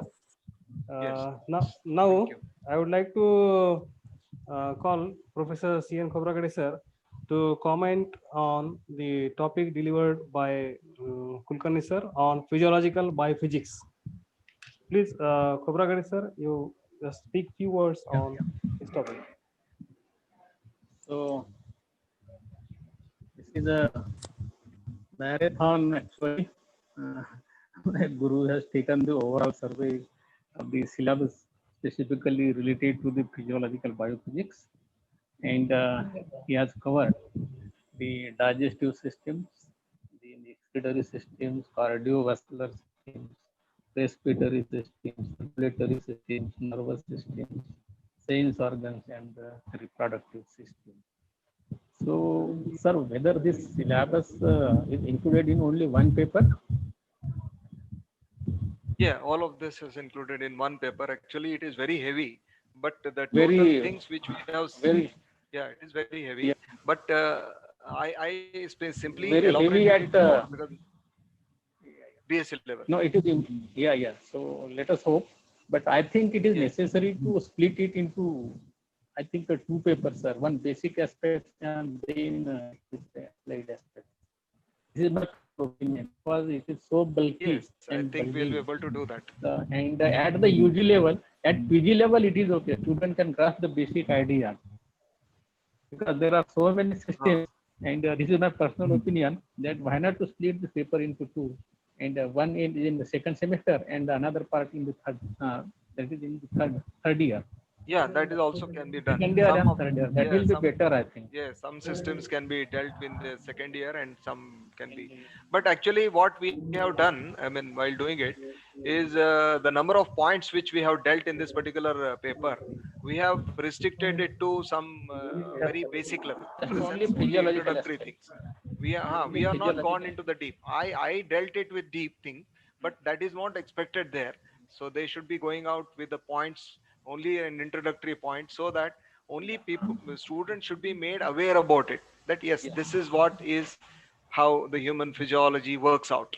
No doubt, human physiology itself actually is being dealt by MBBS people for 1.5 years. I think, Nisargand, is it that 1.5 years, full one paper of physiology, human physiology? Yes, sir. Yes, sir. Yes, sir. Yeah. It's 13 months now. It's So huge. covering it within 6 months, it is difficult. It's difficult. But no We doubt, are it is taking okay because only introductory aspect in this. this is Yeah. only the introductory aspects. So whenever students are going for the PG, okay. Yeah. So at PG level also we have, I think, the physiological biophysics paper, and in that Yeah. paper I think detailed information is given. Okay, Yes, so at Fully this level agree. it is okay. So sir, you have covered all the aspects of the physiological biophysics and applications of each and every that system, including the digestive, excretory, cardiovascular, respiratory, circulatory, nervous, and the reproductive system. I think as you said that this is just an introductory part, and the students of B.Sc second year biophysics will really enjoy this paper, physiological biophysics. The Thank you. remaining aspect, no doubt we have taken the care to design the syllabus in such a way that, as you said, that the students, those who are joining this course, they are basically from the rural background. And for the rural background students, I think Yes. this much that basic concepts are sufficient at second year level. Okay, and as you have covered all those aspects, so the teacher whoever may be teaching, because unless until the teachers are not teaching in a proper way, Yeah, then that it is will very be important. very problematic for the That is students. very That is important. very That is very important. important. So whoever may be teaching this paper, it is the duty of the concerned teacher to look into the contents, and he should try to explain all those systems, just the basic principle to the students. So then and then only students will enjoy specifically this physiological biophysics paper. So I hope students will enjoy this paper, which includes all those systems and the basic aspects of good basic aspects of good system. Sir, we have taken actually a detailed survey of this paper.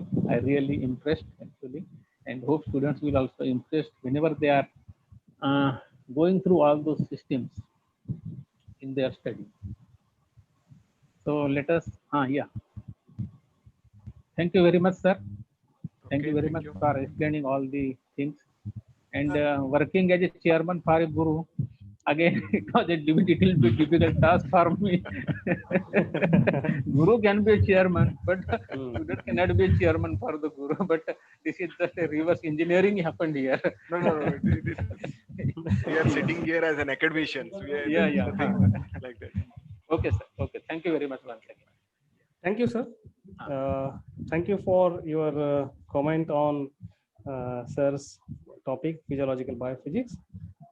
Now, for formal vote for this session, I would like to call upon Dr. Arvind Chavan, sir, to felicitate the vote of thanks for this technical session first. Arvind Chavan, sir, please cast your vote. Thank you very much, sir. I am audible? Yes, sir. Yes. Okay. Yes, sir. Yeah. Thank you very much, and a very good afternoon to one and all present in this workshop. Swami Ramanand Tirth Marathwada University sponsor one-day online workshop on scope of new syllabus of biophysics for the second year in the upcoming academic year. This workshop has been organized here, and it is my privilege to propose the vote of thanks for the same. Respected Dias, chairperson of this technical session, Dr. For the first technical session, Dr. Kulkarni sir. The resource person for the same, Professor C.N. Khobragade sir, and vice versa for the both the technical session 1 and 2. Yes, sir. In the first technical session, sir, our resource person, Dr. C.N. Khobragade sir, has covered the paper molecular enzymology. He has elaborated all the 4 units of this paper very lucidly. I hope this paper will definitely help student to understand the structural functional feature of the and the kinetics of the system. Sir has more lucidly elaborated the enzymes and enzymology. He also hello, sir, I'm audible. Yeah. Yes. I'm audible, sir. Yes. Chaman sir. Yeah. Okay. Yes, it's audible. We hope with this sir lucid elaboration while learning this paper. I think that both the paper have more content in the syllabus, and as per the university syllabi, the topic that has been covered in both the syllabus, I think that there are more than the workload allotted to the teacher. Hopefully, the BOS member of this subject will try to minimize the content of this paper. But sir has more lucidly elaborated this paper. For that, I personally thanks to Dr. C.N. Khobragade sir. For the technical session 2, we have chairperson Dr. C.N. Khobragade sir and the resource person Professor Satish Kulkarni sir. Sir also have elaborated lucidly the physiological biophysics. Sir has told that the biophysical, chemical, electrical, and structural aspect of the biological system at the cellular and organization and at the organism level. I hope the student will understand function and important physiological system, including cardiovascular, respiratory, endocrinological, reproductive, and the metabolism of the system. Definitely, sir, with your lucid elaboration of this, all the 4 unit, the student will get benefit, and student will learn throughout this semester. Thank you very much, sir, for your expression of thought over this. Being a chairman of this syllabus designing committee, board of studies. Thank you very much, sir. With this, I hand over this session to the Venkatesh Jadhav, sir, the convener of this conference. Thank you, sir. Thank you, sir. Thank you, Arvind Chavan, sir. Now, we are having technical session second in continuous mode. For technical session second, anchoring of this technical session second, I would like to call upon Dr. Jayavardhan Balkhande, sir. Dr. Balkhande, sir. Hello. So may I audible? Yes, sir. Yes. Yes, sir. Okay. Thank you very much, Dr. Tavade, sir. Swami Ramananda Tirtha Marathwada University, Nanded, sponsored one-day online workshop on scope of new syllabus of B.Sc second year Biophysics, organized by Department of Biophysics, Digambar Bindu Arts, Commerce and Science College, Bhokar. We are in towards the second technical session now, and in this session, 3 resource persons were giving their expertise talk on 3 papers of B.Sc SY Biophysics.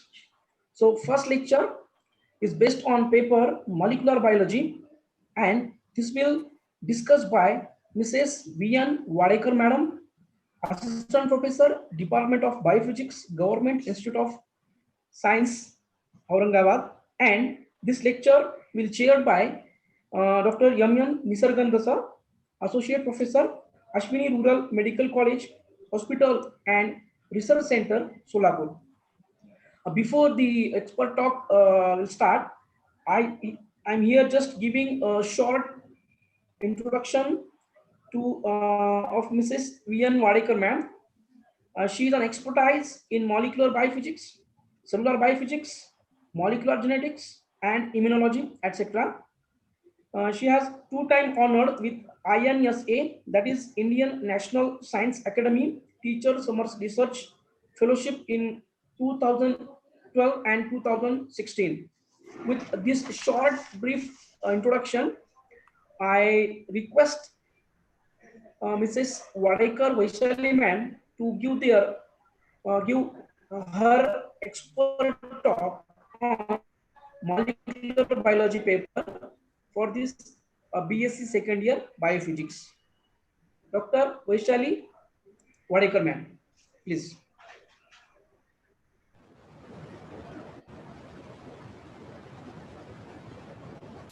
Hello? Wadekar ma'am.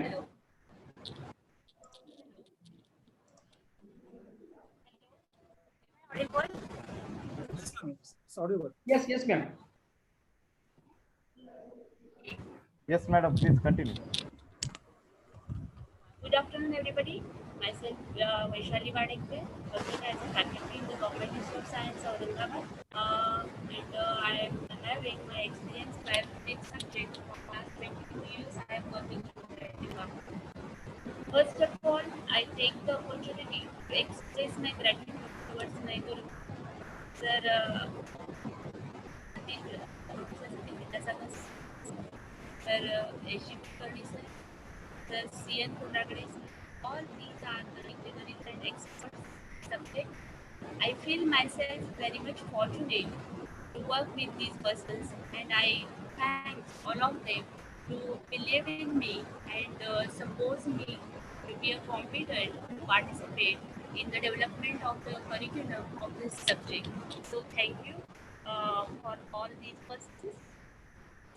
Today we are here through this online workshop to discuss the new syllabus of B.Sc Biophysics second year, which is going to be implemented from this academic year 2021. First, friends, it's a fact that till 12th standard, nobody or a very few of the students are thinking about the career in the basic sciences. The dream career at that time everybody has is either medical or engineering. When most of the students miss these opportunities of these two goals, then they started to think on the other streams of the career, that is in the basic sciences education, and then they joined their B.Sc. So nobody has decided first to go for the basic science education or basic science careers. Right from the school education, students are taught that Newtonian mechanism is related with the physics, Darwinian evolution it is related with the biology, and these are the separate compartments, so they are not at all related with each other. It makes students to assume that Newtonian mechanism is not at all applicable to the biology. Or there is nothing to take from the physics, chemistry, mathematics to learn the biological science. And, and hence the conclusion of all these is that the biology becomes a major victim of these compartmentalization. It never combined with mathematics, statistics, or very rarely combined with physics or chemistry to understand the biological. But friends, modern science tells us that nature is a continuum of physical, chemical to the biological process. Nowadays, with easy access to the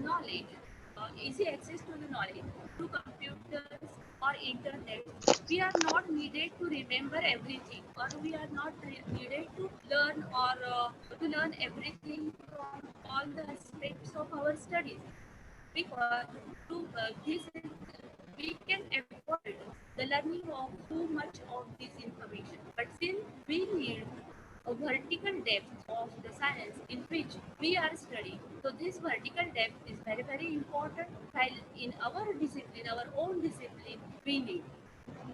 But these, even the subfields within our discipline, they are also very important to study. So I think that at college level, these interdisciplinary sciences are playing important role while understanding the basic biological processes. Now, just I want to share some slides related with that to clear the aspect of this interdisciplinary sciences. So let me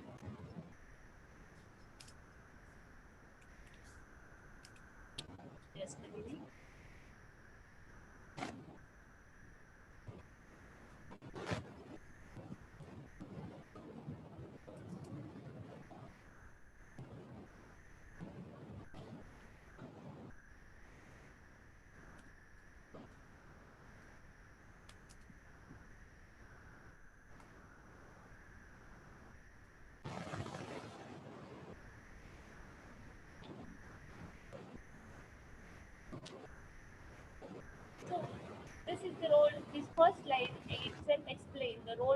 interdisciplinary science.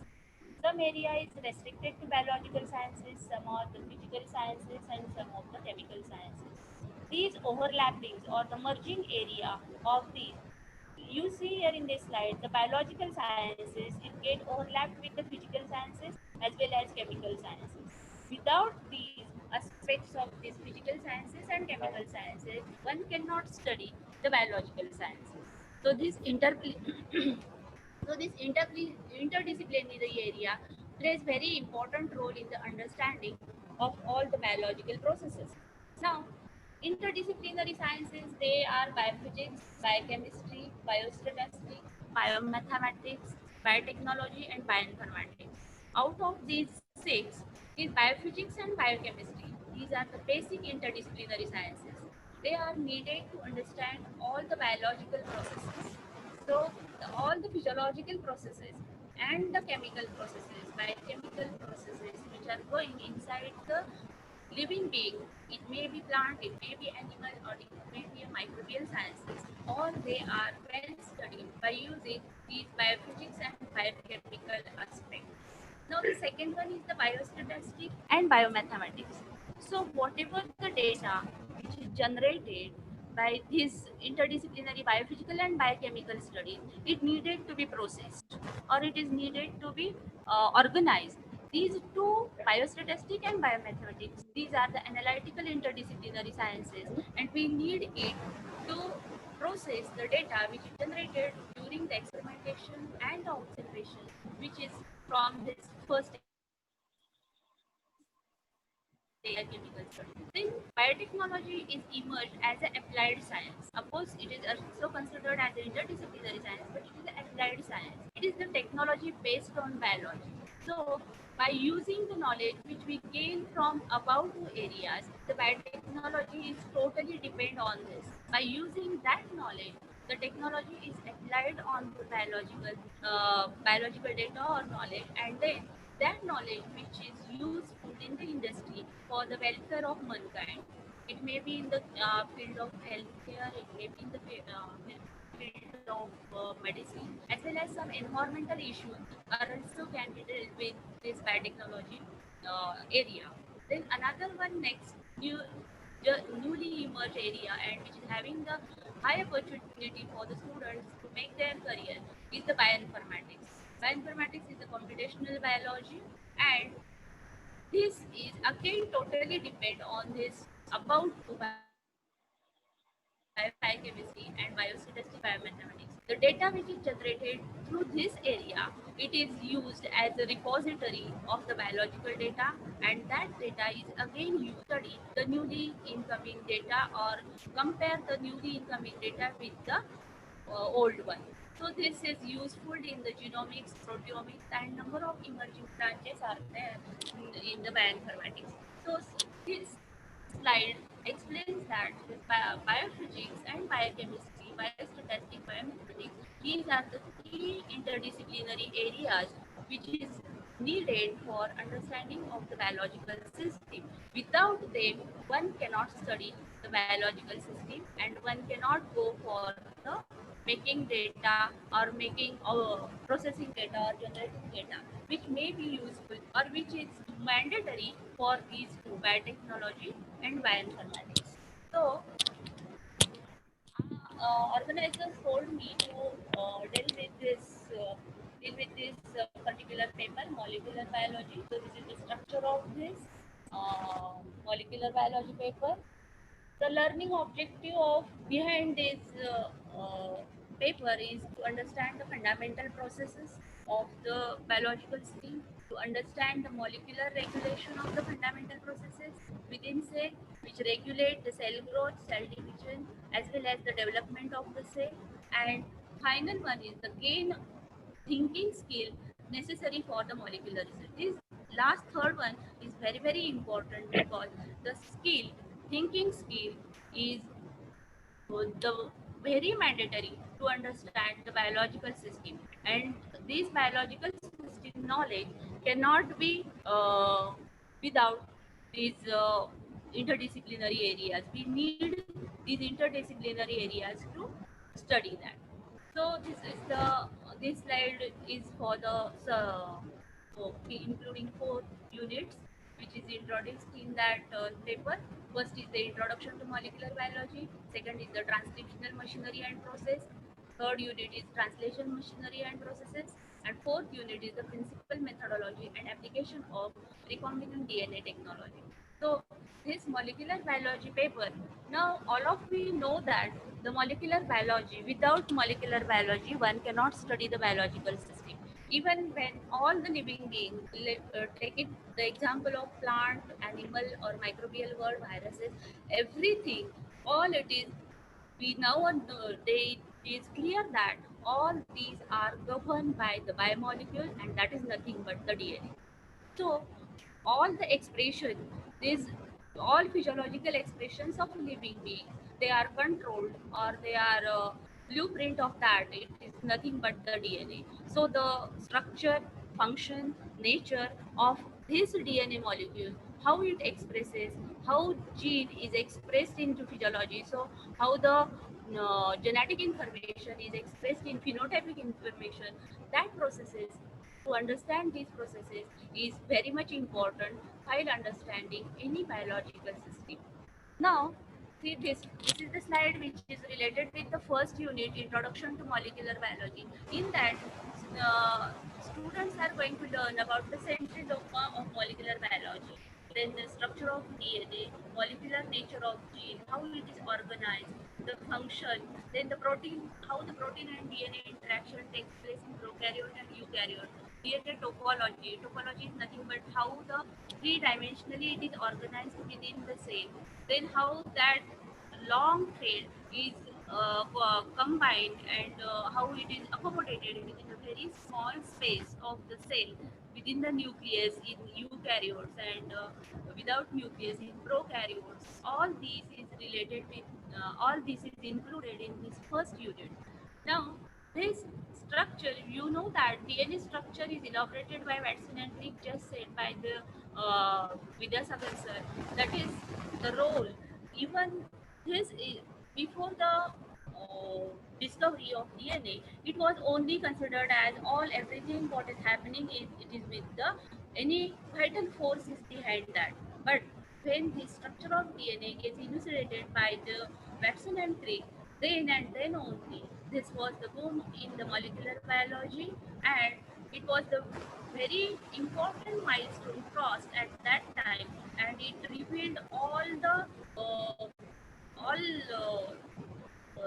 needed things for the understanding of the expression, and how the particular plant looks like that, how the particular animal looks like that, how the cell itself gives, the cell is formed, the similar type of cell from the division, mother cell and the daughter cell, how the similarities are there, and if there are the any changes happening from mother cell and daughter cell, if there is the differences, why these differences are there. So for that, the gene is responsible. Changes in the genetic level is responsible for these changes. All these aspects are, when we study this DNA structure, that how this DNA is accommodated in a very small, how the nucleosome is formed, why there is a need to form these nucleosomes, what are the different physical forces. You know that the physical sources, all of you know, the physical forces, they are on the biomolecules, and these biomolecules, because of these forces, they form the chemical bonding, that is which is needed for all this accommodation and everything. And expression is again very important. These tightly accommodated molecule, it get revealed its structure, it get loose, then the replication fork is formed, how it is formed, what are the different enzymes, all the enzymes are proteins, how these proteins get changes their conformation, and how they interact with the DNA molecule, how they stretch the DNA molecule, and how the new DNA is synthesized. Whenever there is any mistake happening during the synthesis, how that mistakes are replaced, how DNA is repaired itself, all this is included in this first unit, that is the introduction to molecular biology. So here we are right from the molecules, that is purines and pyrimidine structure, bonding, then all the structural aspects of the DNA and the expressions and accommodation, topology, all it is included in this first unit. Then the second slide, it is related with the transcriptional machinery and process. This is related with the other executive members which is participated in the gene expression. Now here the main biomolecule is the RNA molecule. So there are different type of RNA, how these structures are there, how they are synthesized, then what is the genetic code, how it is expressed, then how the information from gene to the protein, how it is transformed, all that is the very much start point of that unit is the transcription. Because transcription and translation, these are the two methods of the gene expression. Transcription is followed by translation.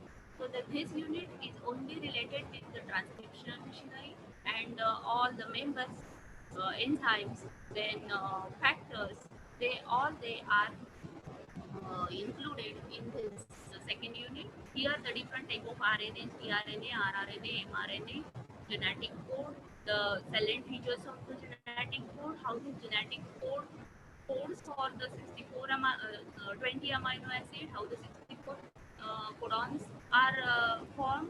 Everything is included and expected to teach in the second unit. These polymerases, group of the polymerases, these are the enzymes which is needed for the transcription of the gene or DNA. Then different transcription factors. After transcription, in case of eukaryotes, as the transcription and translational things are having different compartment, it needs some processing. In case of prokaryote, we don't need the processing, but in case of eukaryote, we need the processing of the just the transcribed DNA. That is called the mRNA. So before going to the protein synthesis, this mRNA is going to be processed, and all the 5 prime, 3 prime, and then unnecessary information in the form of introns in case of eukaryote, that is spliced out so that to avoid the unnecessary energy wastage of the cell. So all these things are involved in this messenger RNA processing. This particular syllabus is going to be emphasized, and how this is happening in case of prokaryotic, how this is happening in case of eukaryotes, and how it is happening in case of viruses. All it is expected to come under this. Then transcriptional control. How this control, because you know that at every time the cell do not need the enzyme, because at only during, say for example, during synthesis only they need the polymerases which is playing a role, important role in the transcription. All that, if the gene expression is not needed for the particular gene, if expression is not needed, then it should be stopped. So there should be some sort of control of this gene expression. Gene expression should be under controlled condition. If the cell lose the control, then it will become the malignant. So how this transcriptional control is very important, and how this control, how many enzymes, what different transcriptional controlling factors are involved in this particular area. All this is expected to learn by the students in this unit segment. The third unit is the translation machinery. So this is translation. This is the second part of the gene expression, and after transcription, when mRNA comes to the actual protein synthetic machinery, that is ribosome, which is present in the cytoplasm, how this translation take place.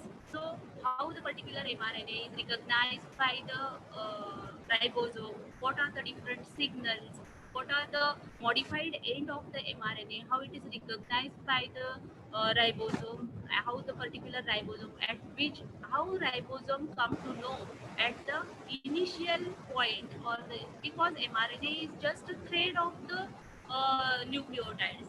How this ribosome come to know which is the start point? Again, it is depends on the signaling and particular modified structure at the 5 prime and 3 prime end, which helps the molecule to identify each other. So all this is the how that is called the initiation. Once the mRNA is gagged, or ribosome get attached at the 5 prime end of the mRNA, then then the elongation process starts. Then for elongation, lot of factors.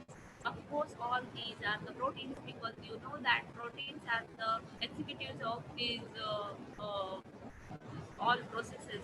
So elongation process starts. Number of factors are involved.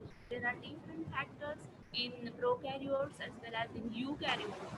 So these two compartments should be studied separately. What happens, and in comparison also, what is happening in prokaryotes, what is happening in eukaryotes, because two systems, cellular systems, are totally different. One is having compartments and other is not having compartments. So how the molecule behave in compartments and how the molecule behave differently in the uh, non-compartmental cell system. So everything is there. Expected to learn by the students in this third unit. Then how the translational control is there. Translational control is also very important, because if there is a wrong translational protein is produced, then of course it will be not accepted, it will be not uh, reached to its proper destination of the cell. And if it is not reached at the proper destination, it will be either it will be degraded or it will produce some unwanted condition within cell, which can be result in a disease condition. So all these controls are very important in the molecular biology. And these controls, how they come to know that this is the wrong protein synthesized, then what happened, what should be done with this abnormal protein molecule. So all these decisions, these are taken by nothing but it is by the different factors which is involved in this control mechanism. Then if the protein is synthesized at the right way, or it is as per the requirement, this post translational modification is again very important.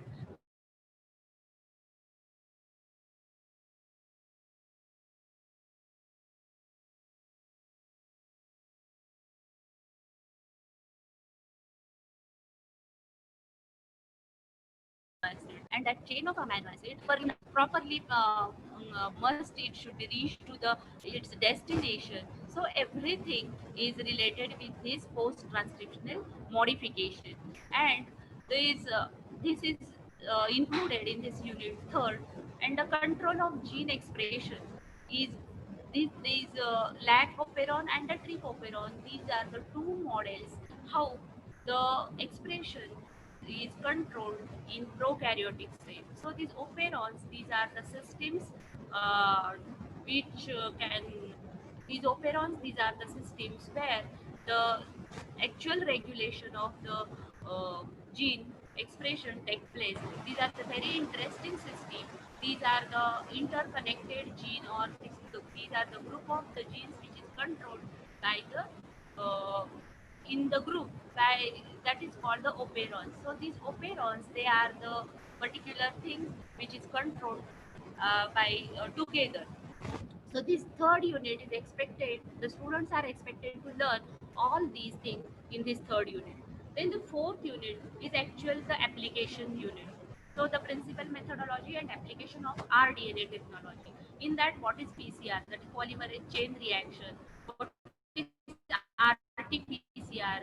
Reverse transcription PCR. What are the different blotting techniques are there? Then how many restriction enzymes? These restriction enzymes, these are the seizures, called as molecular seizures. Here in rDNA technology, that is recombinant DNA technology, the DNA from the two different sources, they are cut by the molecular seizures called the restriction enzymes. These molecular seizures, they are very particular, they recognize the particular sequence only, and these seizures cut the molecule. Then these molecules are joined together to form a new chimeric molecule, and which we can use, which is having its applications in medicine, agriculture, in production of commercially available drugs. So this polymerase chain reaction, it is having its huge applications in industry also, in diagnostic also, as well as in forensic science also. So these are the techniques which can be learned by the student. principle, application, methodology of these techniques. And again, the very important aspect is the enzymes which is involved, the structure of enzymes, their specifications, specific actions by these enzymes, and its application in all these medical, agricultural, and other commercial areas of the drug development. So all these areas should be student get aware with all these. The very basic things are here involved, not in depth, but the student at least should know something about what is happening in the by using this. So what is the application of studying this molecular biology? Why there is a need to study the molecular biology? Because this without molecular biology, one cannot go deep in the biological science. So I think uh, this all the with all these, the learning outcome of this is the student should gain an understanding of chemical and molecular processes that occur in and between the cells. Then they will gain insight in the most significant molecular and cell-based method used today to expand our understanding of biology, and it will be able to provide the inspiration among students about the basic molecular biology and its application. So I think uh, with this uh, slides, I explained.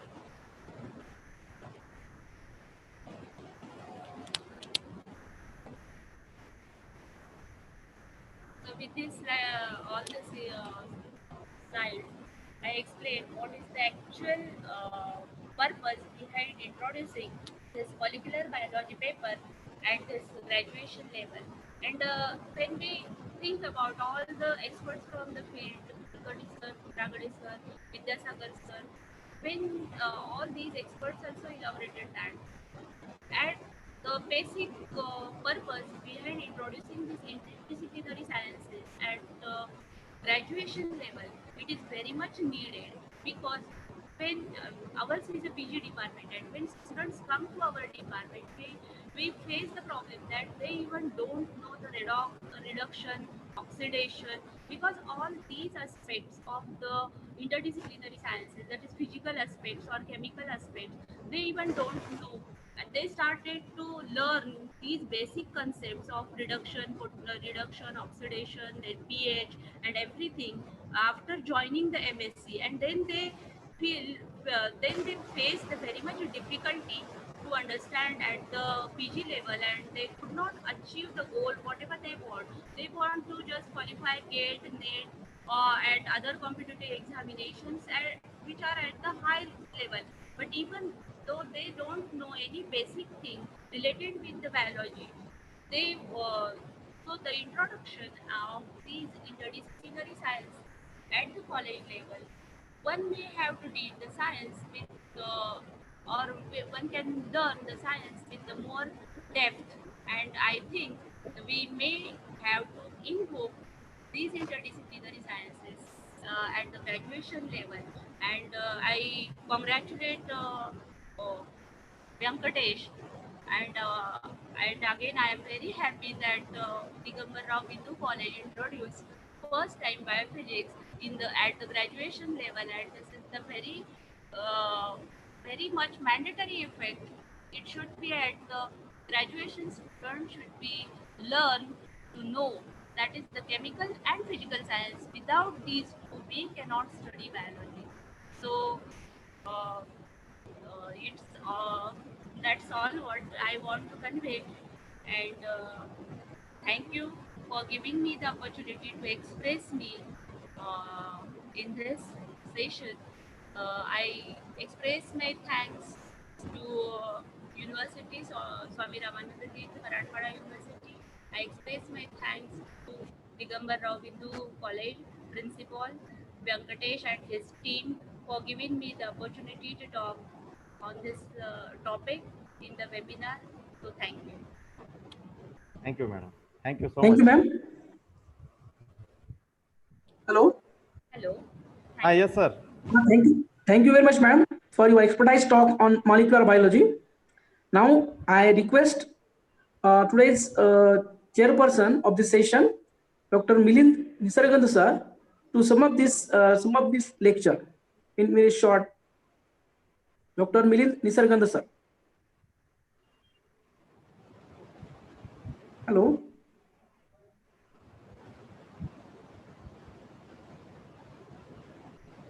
Dr. Milind sir. Hello.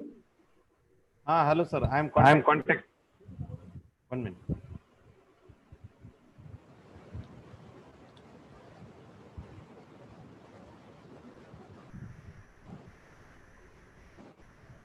Hello, sir.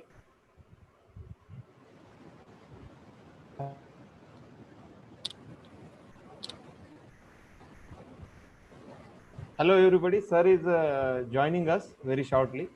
So Okay. please be patient. Yes, sir. Yes. Yes, sir. Dr. Milind sir. Is it audible to you? Yes, sir. Yes, please go ahead. Okay, good afternoon to one and all. I'm very much thankful to the convener and organizing committee of the Digambara Bindu College, who has given me an opportunity for chairing the session. As we know very well that, as usual, Wadekar ma'am has teach us this molecular biology. So we remember that days when she was talked to us on this particular topic. She was very well informed about that the molecular biology, but before that she is explaining about the molecular biology. She has given some a basic background regarding to the what is interdisciplinary science and how this particular interdisciplinary science is needed to incorporate for to the betterment of the subject. He has well explained into the introduction of the molecular biology, like the cell or cell mothers, and in the transcriptional machinery process, she has mentioned about that the gene expression and genetical codes. She has explained about that the RNA structure, transcription factor and transcriptions, how this particular eukaryotic cells is having a control on the transcriptions. So likewise, he has mentioning each and every unit is very clear and clear. So overall presentation was very lucid. I'm so much thankful to Madam for explaining all the units in very details. Thank you, Madam. Thank you very much.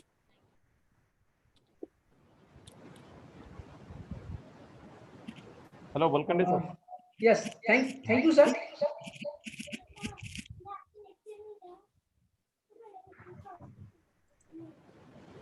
Really nice views. Now we move towards the next lecture of this session, and this lecture will be given by Dr. Sachin Holkar. He is a scientist, genomics and biotechnology, Wakad, Aurangabad. And for this session, we have chairperson Dr. Prashant Deshmukh, a neurobiologist, Imhans, Bengaluru. Okay, let me introduce very short Dr. Holkar sir. Currently work as a research scientist, Wakad Limited, Aurangabad, and he was postdoctoral fellow of University of Pittsburgh, USA.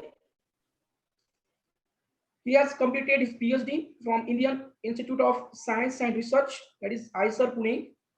He has qualified number of exams, some of them graduate aptitude test in engineering, in biology, CSIR NET twice. He has cleared the CSIR NET exam, and he has published many research articles in reputed journals.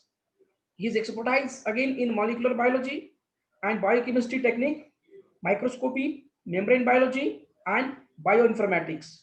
So today we will going to discuss on the membrane biophysics. Dr. Sachin Holkar, sir. I request you, please give your expertise talk on the membrane biophysics. Dr. Hello. Holkar, sir. Hello, am I audible? Hello. Yes, sir. You Yes, sir. admit yourself and continue. Hello. Okay. Thank you, sir, Dr. for Holkar, having sir. thank you, sir, for having a nice introduction. It's a pleasure to talk in this forum. Actually. Dr. Holkar, sir. Yes, sir. Am I audible? Yes, yes. You are audible, sir. Please go ahead. Okay. I will start with the introduction as we are running out of time. So, Venkatesh, can you share my screen with you? Yes, sir. Yes, we are sharing your screen. Just allow me to share my screen. Yes, sir. Dr. Sachin Holkar, sir. Yes. Are you there? Yes, I'm here. Sir, please No, share sir. screen.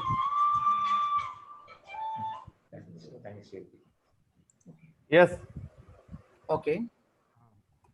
Okay, so I'm going to talk about the membrane biophysics paper, and this is a nicely designed paper. So the topic wise, we do have there are like 4 chapters in this paper. Voice First not one. coming. Okay, voice is breaking. Okay. Sir, Holkar, sir, you are not audible. Just a second, I will just change.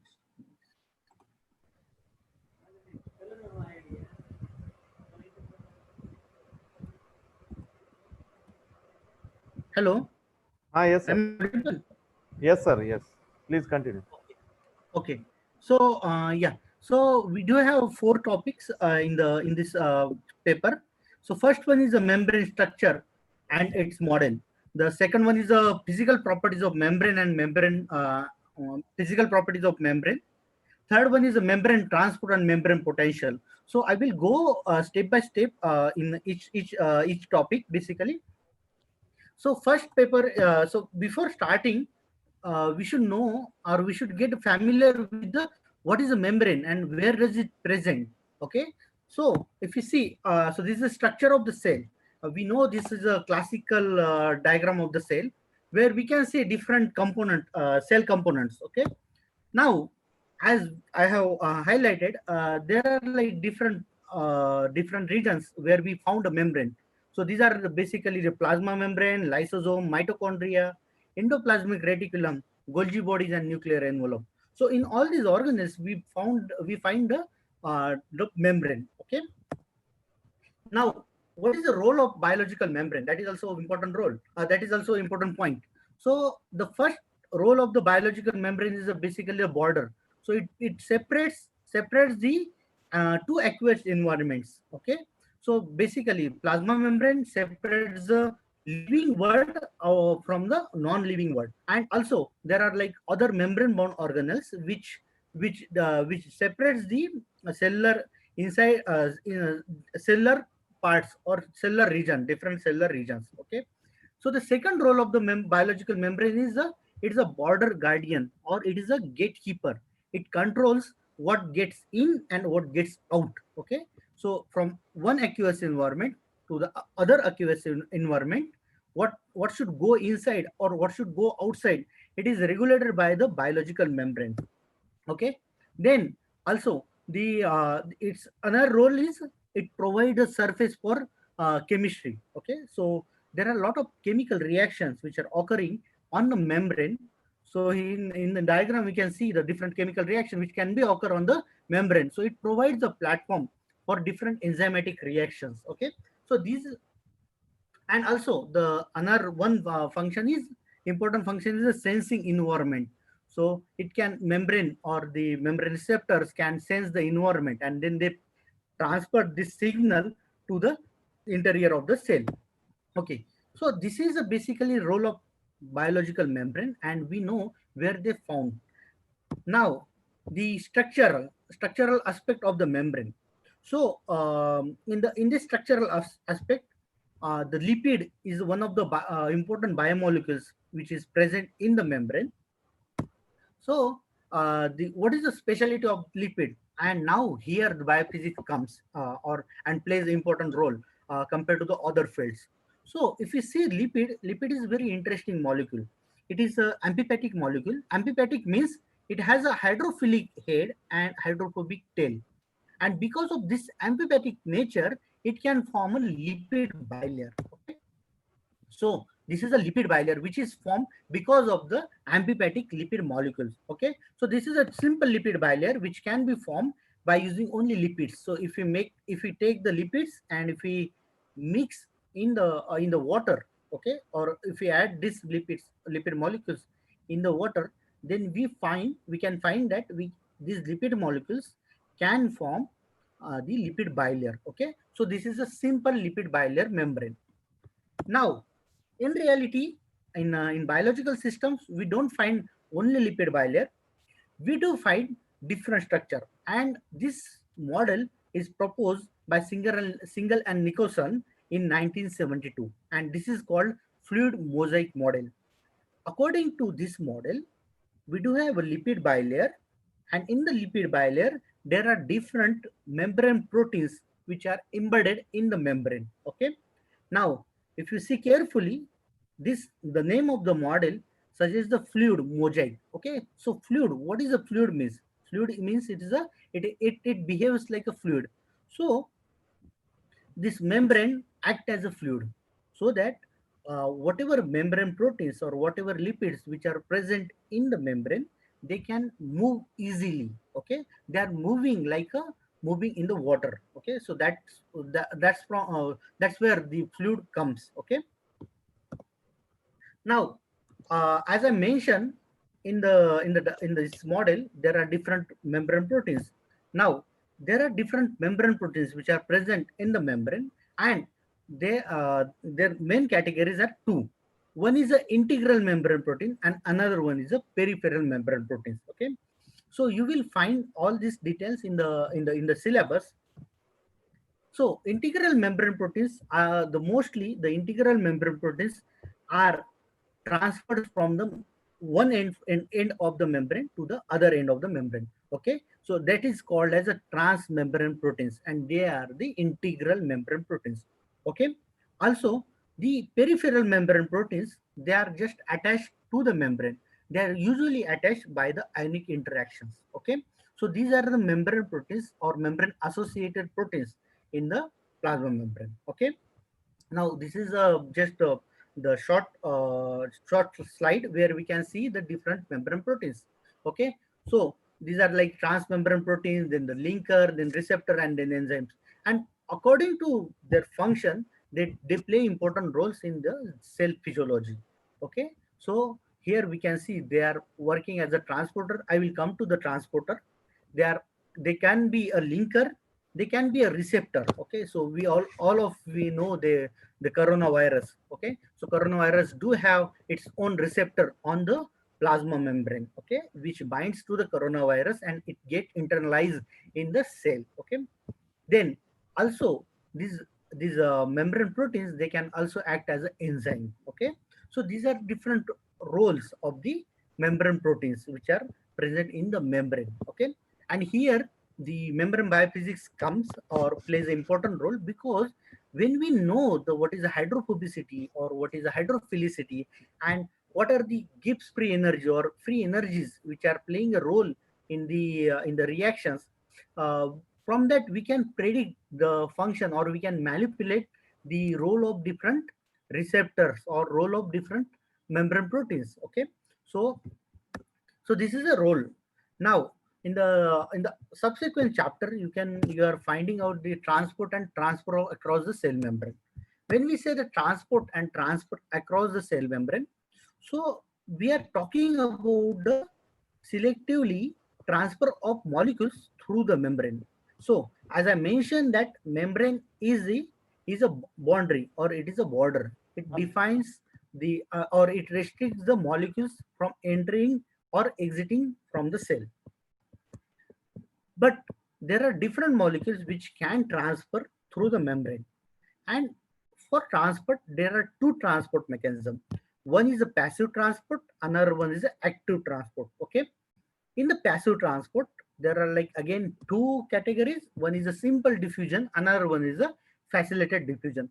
So what is a simple diffusion? Simple diffusion is basically transport of any small molecules across the membrane, and that is called a simple diffusion. Okay. Whereas facilitated diffusion, it is basically there are some protein molecules or transmembrane protein molecules which allows the molecule like different molecules to pass through the this protein molecule. They are called as a channel. Okay. And from that, these molecules passes through the passes in the cell, and that is called as a facilitated diffusion. Okay. And the facilitated diffusion and the simple diffusion, they are part of the passive transport because they don't need any energy. Whereas the active diffusion, we need the energy to transport the different molecules. Okay. So this is a part of active diffusion. Okay. Now, because of this transport, transporting different charge or different ions, the cell can have different charges. Okay. So usually the cell has a negative charge inside the membrane, whereas outside it has a positively charge. Okay. And that is called a resting membrane potential. Okay. So all these four topics are covered in the syllabus. Okay. So for B.Sc level, you need just introduction, but I'll suggest you to study the biophysical aspect of the membrane biophysics, so that you can try to understand the basic fundamental behind the membrane structures. Okay. So I think I'm done. Hello. Hello. Am I audible? Yes, yes, sir. Yes. Okay. Yes, sir. Yes, sir. Okay. Yes. Thank you, sir. Okay. Uh, And also one more yes. thing. Thanks to Venkatesh and other team members for inviting me in this forum. And also I'm grateful to my teacher, and it's my pleasure to share this knowledge with the other people, with my teacher Kulkarni sir, Wadikar ma'am, and Kobragale sir. And thanks for everyone for listening. Thank you, sir. Welcome. You are welcome. Thank you. Thank you, sir. Nice lecture done by you. Now I request Dr. Prashant Deshmukh sir, please sum up this lecture. Holkar sir, please can you stop the sharing from your side? Yes.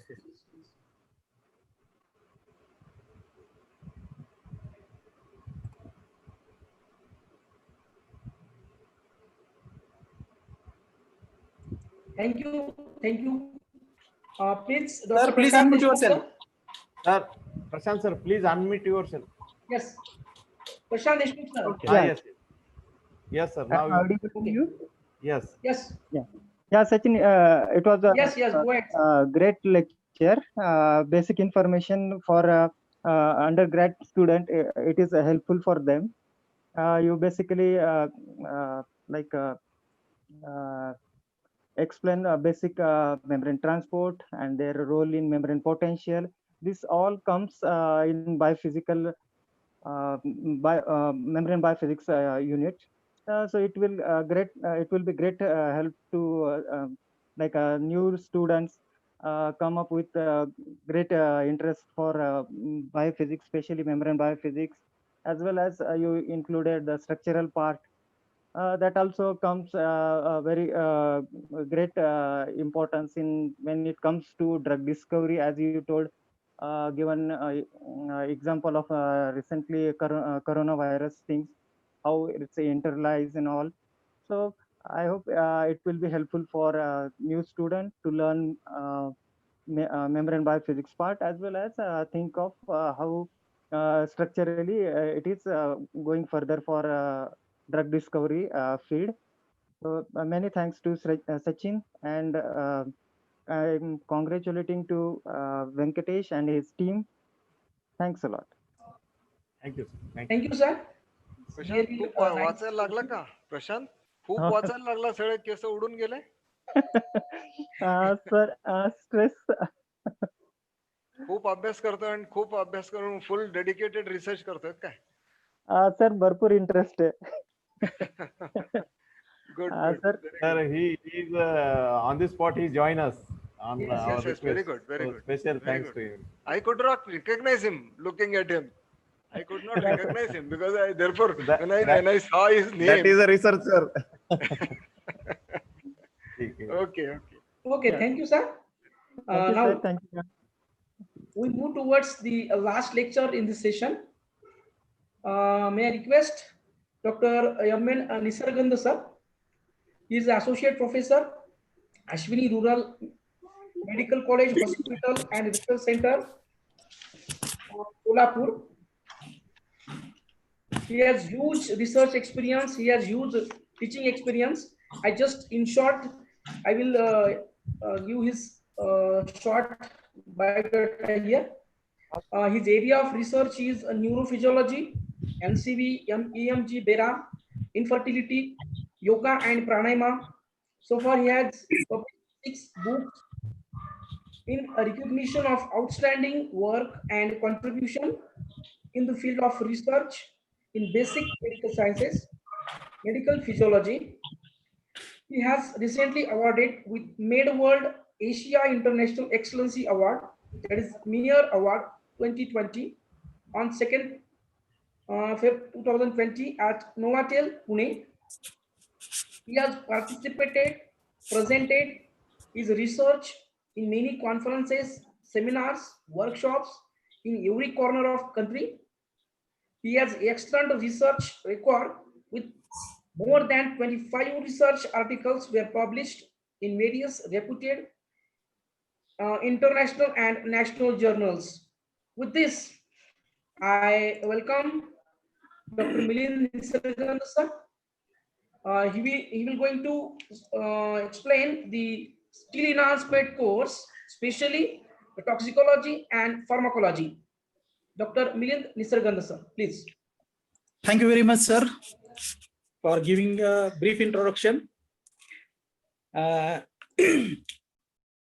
Being physiologist, I must want to tell you about that. The pharmacology is based on physiology, because unless and until we are not able to understand the basic physiology, we cannot able to use any drugs on the human physiology. So these are the subjects which are mainly inbuilt on each other, like physiology, then pharmacology, and then medicine. Because medicine people cannot be tell any drugs without they are not learn the proper pharmacological action of the drugs. So I really appreciate the whole committee or viewers member who has included this pharmacology is in the biophysics aspect. Because at the time when we are the student, we are studied only physiology and physiological aspect, radiation aspect. But now for the undergraduate, if we are included this particular pharmacology and toxicology in that, so definitely it will build up the student knowledge. And when they are going to come to the postgraduate in the biophysics, then definitely this particular aspect of the background of medical physiology will definitely, as well as the pharmacology, will definitely incorporate in their knowledge for building a strong base during the post-graduation. Now, I will discuss about that each and every units in details. So before that, I would like to thank to convener who has given an opportunity to me for this particular talk. With the permission of my guru, Dr. Kulkarni sir, Dr. Vaishali Wadekar madam, Dr. Khobragade sir, I will start my lecture with your due permission. Basically, the unit first we are going to discuss, that is a general pharmacology and toxicology. In this particular aspect, for the undergraduate student, we should know about what is drugs basically. The drugs, which you know very well that it comes from the natural source as well as the artificial source. It is come from the plants. It comes from the synthetic substances also. So these particular drugs, which having a basic properties, they having a different properties. One drugs have the multiple property, one drugs have a single property also. So depending upon that, particular drugs is categorized into the different synonyms, and these particular drugs are getting a specific morphology. And that particular morphology, it might be having a shape, size, color, odor. But about that, what are the active constituents which are present in that is very important. Because that particular active constituent is very important to act on your body. So it might be having a different variation of the percentage of the active constituent and that. So according to that, the active constituent, for example, if you see like any drugs all these spices which are present in our homemade, that all are the drugs. They having their own active constituents. If you take a clove, if you take a ginger, if you take anything, that having their own active constituent, and they having their properties. Similarly, here you are going to see that they are having a different uses. So we have seen the property in that introduction. Even along with that, we have seen that is a morphology. And in the morphology, we have seen there is a shape, size, color, odor, and active constituent, and their uses. Along with that, this particular drugs is having some contraindication also.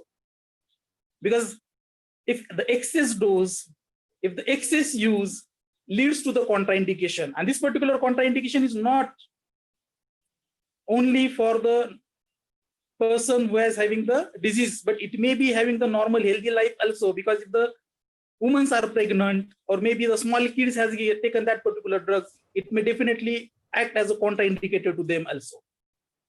And it also act as a genetical effect to their newborn also. So it should be a safe time you're supposed to have to that particular drugs. Another important thing, they are having some side effects also. So that's why these particular things in the general pharmacology and toxicology, we have included this particular content, like they're the nature of the drugs and sources of drugs. Along with that, the drugs which we are supposed to be take, they having the route of administration. Which drugs we are supposed to be safe with a specific route of administration. It might be having the oral route. It might be having through the intramuscular route. It might be through the venous route also, IV, which we are supposed to be given regularly, as well as the nasal route, rectal route, vaginal. There are some suppositories which are going to use, and there is a multiple route, like you can locally apply the creams also. So this is a route of administration, but there are some advantages and disadvantages. Okay, so this is something about that, the general pharmacology. In the unit first, we are supposed to be discussed. So what is this pharmacology basically? It is a basically study of therapeutic use of the any drugs. Either it is natural or it is a source of artificial source of the drugs which are going to use. And what is toxicology? Toxicology is closely related to the study of the harmful effect, which is a harmful effect of the chemicals as well as the any natural products or any drugs which affect to the body of the human is nothing but the toxicology. So we are going to discuss both the things, how the beneficial to the human body as well as how it is harmful to the body if act on the human body by the different routes. In the second unit, we are going to discuss about the mechanism of the toxicity. So there are the toxicity, like the xenobiotics. What is this particular xenobiotics? It's a Greek word. Xenobiotics means nothing but the guest. And this particular guest or foreign substances will be act as a binding with the chemicals is nothing but the xenobiotics. Similarly, it is like the antibiotics. We are going to normally use antibiotics. We know very well that. So antibiotic act to kill the any bacterial infection. So xenobiotics you are going to use as a meaning the guest, this particular as a act as a guest to that particular affected area. Another important thing in the unit 3 we are going to see here, that is a pharmacokinetics. Basically, it is a branch of the pharmacology in that particular pharmacokinetics. It is concerned with the movement of the drugs. Once the drugs is administered in our body, they start to move this particular drugs at a different system. It acts with a different system. Where it acts, it might be act on the central nervous system, it might be act on the cardiovascular system, it might be act on the GIT, it act on the your excretory system, it act at other systems like the respiratory system, endocrinology, and spatial senses also. So multiple area, this particular system will be act.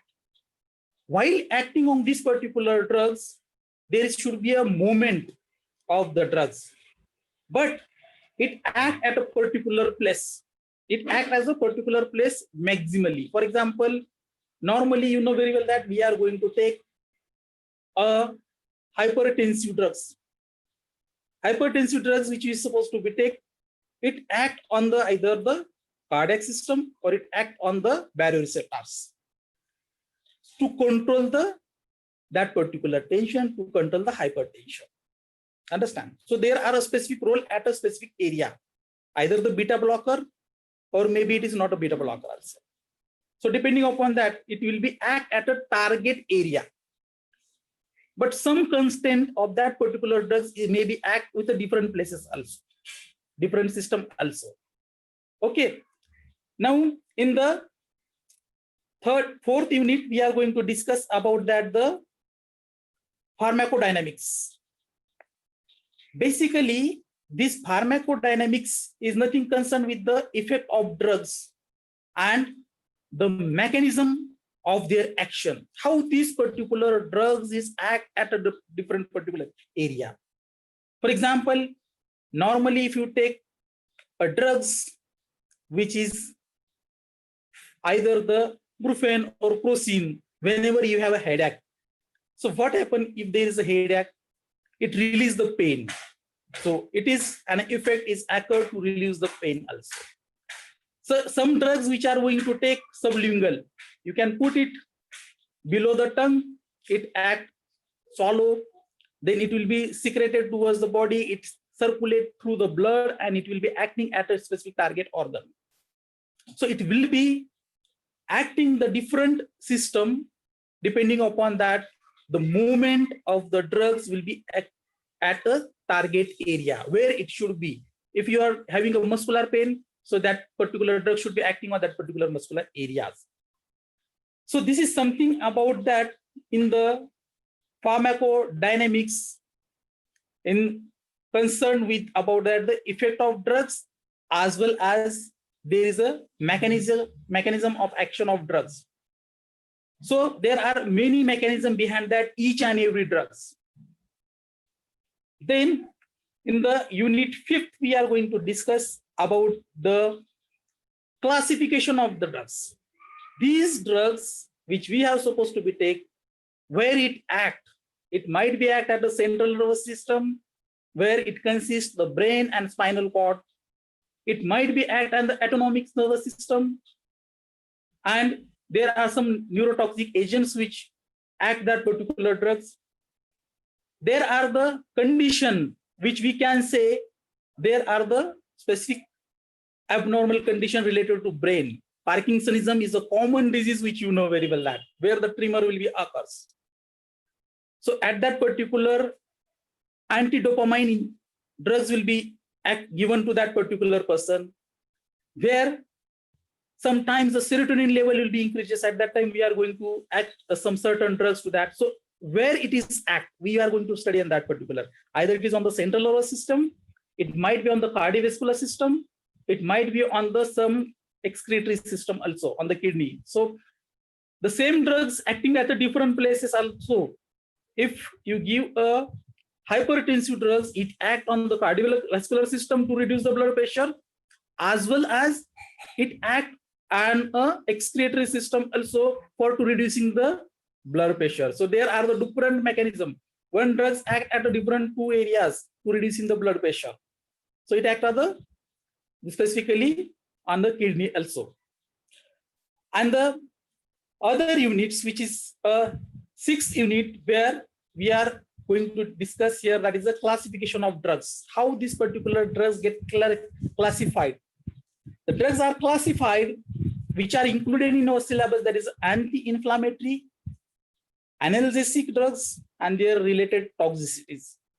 Second important, that is the endocrinal drugs. And third important, that is antimicrobial chemotherapeutic drugs. What is this anti-inflammatory or anti-inflammation? Basically, the inflammation is nothing but the swell or swelling due to some microorganism, some bacteria, some fungus. So there are some certain drugs which reduces the swelling as well as it reduces the pain, or it act steroidal as well as the non-steroidal. So it is a anti-inflammatory drugs. So it contains the steroid also, it doesn't contain the steroid also. So it is a non-steroidal anti-inflammatory drugs which reduce the inflammation. So it reduces the pain also. Now, there are some certain drugs which is act as analgesic. So this analgesic is nothing but the painkiller, which are regularly, routinely taken. We are asking to the pharmacist to give a paracetamol.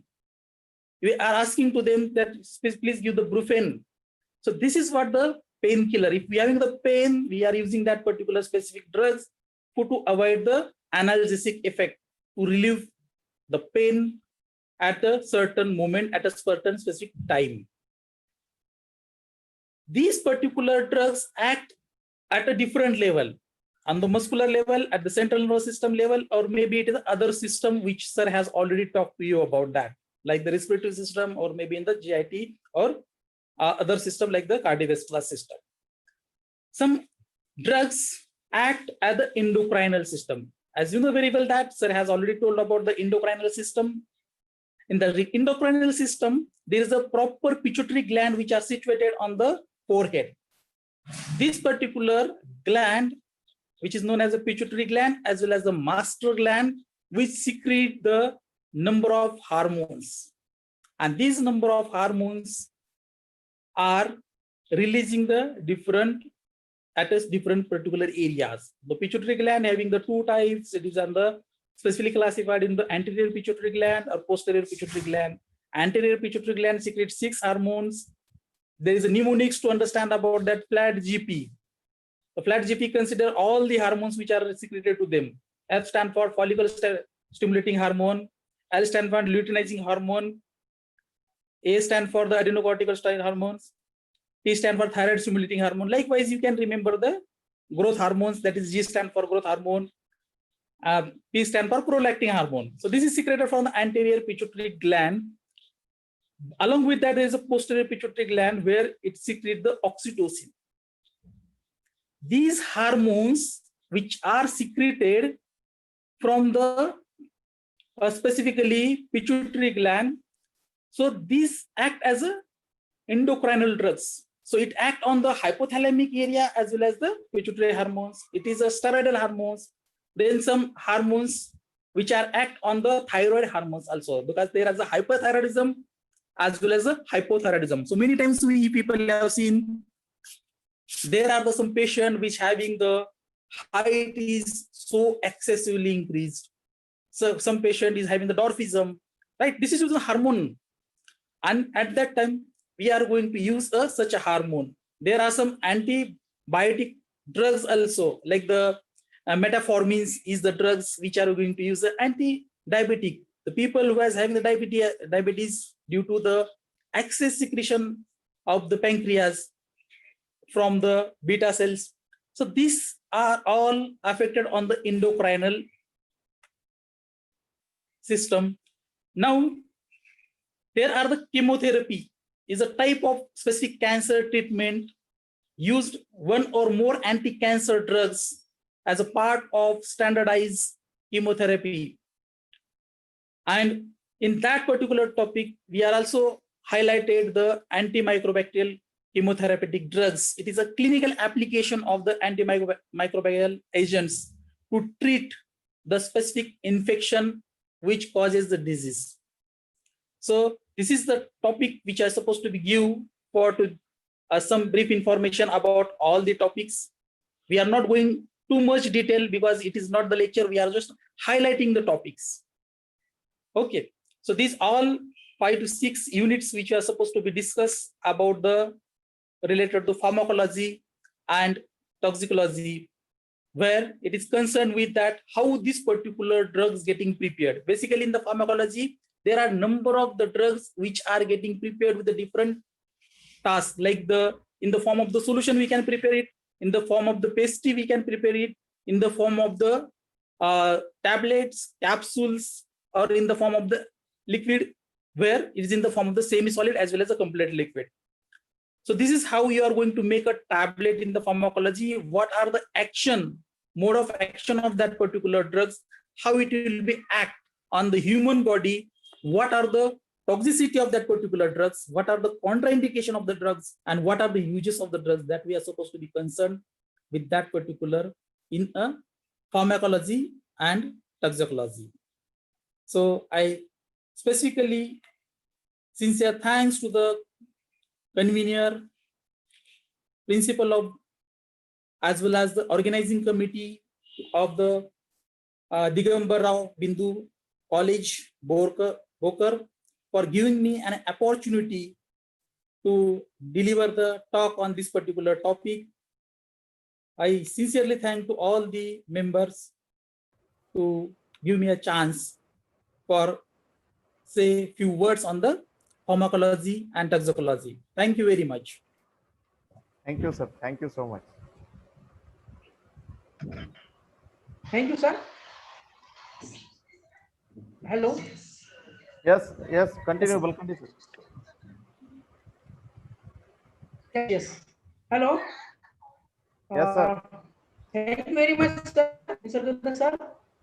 Now I'm going to giving my cast of vote of thanks, chairperson of this session, startly from first Mrs. Vaishali Wadekar ma'am. Then the chairperson of the particular session is the Dr. Milian Nisarganda sir. Then the next session or the next lecture in the session given by the Dr. Sachin Holkar sir. I am also thankful to him. And very short period, Dr. Prashant Deshmukh sir is joining with us with our request. I also thankful from behalf of organizing committee of this one-day syllabus workshop. Now, the last, just Dr. Milian Nisarganda sir give the lecture on the toxicology and pharmacology. I also thankful to him on the behalf of organizing committee. And last, I would like to thanks again to my colleague, Dr. Venkatesh Jadhav sir, for giving me opportunity to anchoring this wonderful session. Now, for this next session, I handed over this virtual mic to my colleague, Mr. Prashant Take, for the valedictory function. Mr. Prashant Take. Thank you, sir. Thank you, Balkande sir. Dear participants, be patient. Now we are at the end of this workshop. At the end of the day, we are in the valedictory function. We have with us the principal of our college, Dr. Panjab Chauhan sir, as the president of the valedictory function.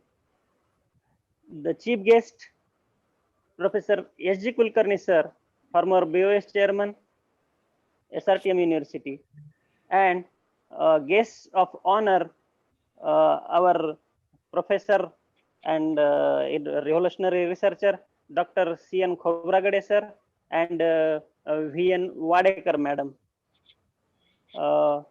Without taking much time, may I request chief guest, Dr. S.G. Kulkarni sir, to have a brief say on this workshop. Dr. Kulkarni, sir. Dr. Chavan, sir. Organizing committee, Venkatesh Jadhav, head of the Biophysics department of Digambarao Bindu College, Bhokar.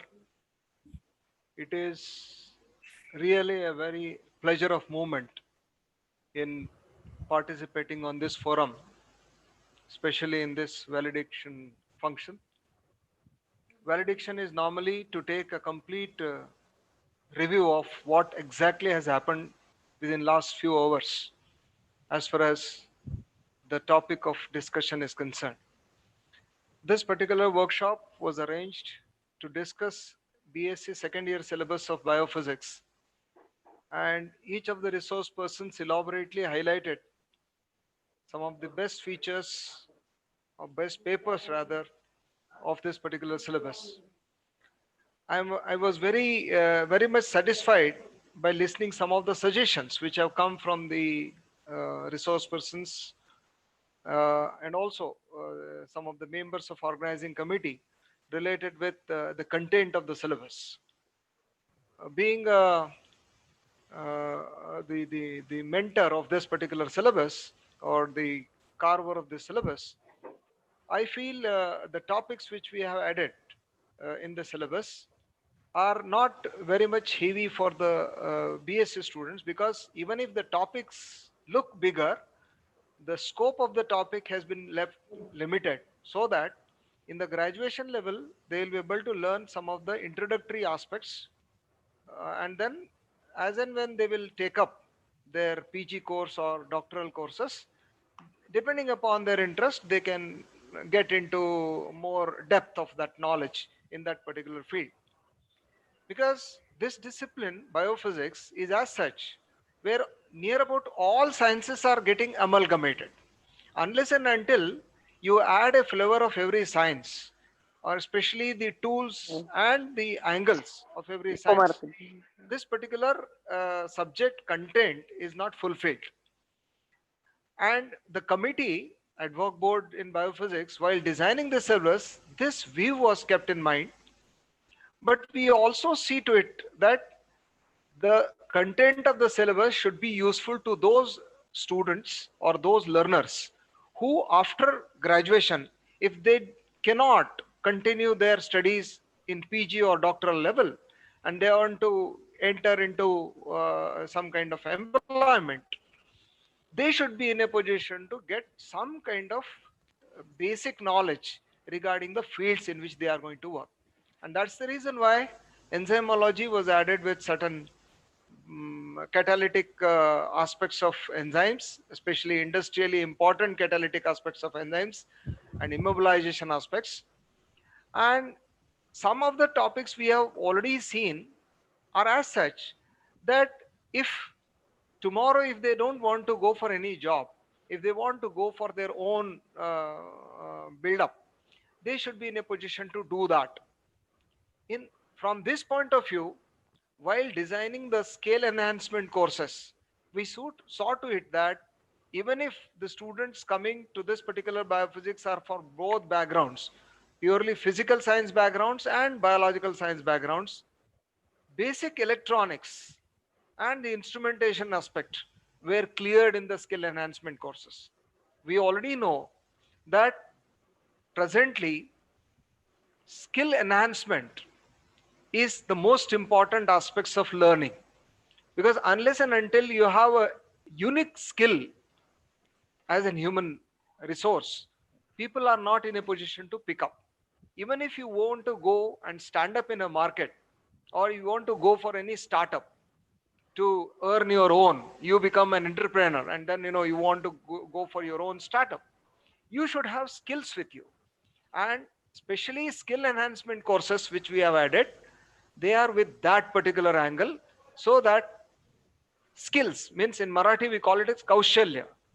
कौशल्याचा जो विकास आपल्याला घडवायचा असतो, कौशल्याचा विकास घडला तरच माणूस या परिस्थितीमध्ये 21व्या शतकामध्ये असलेल्या सगळ्या प्रकारच्या चढाओढीवर मात करू शकतो आणि तो स्वतःची जागा बनवू शकतो.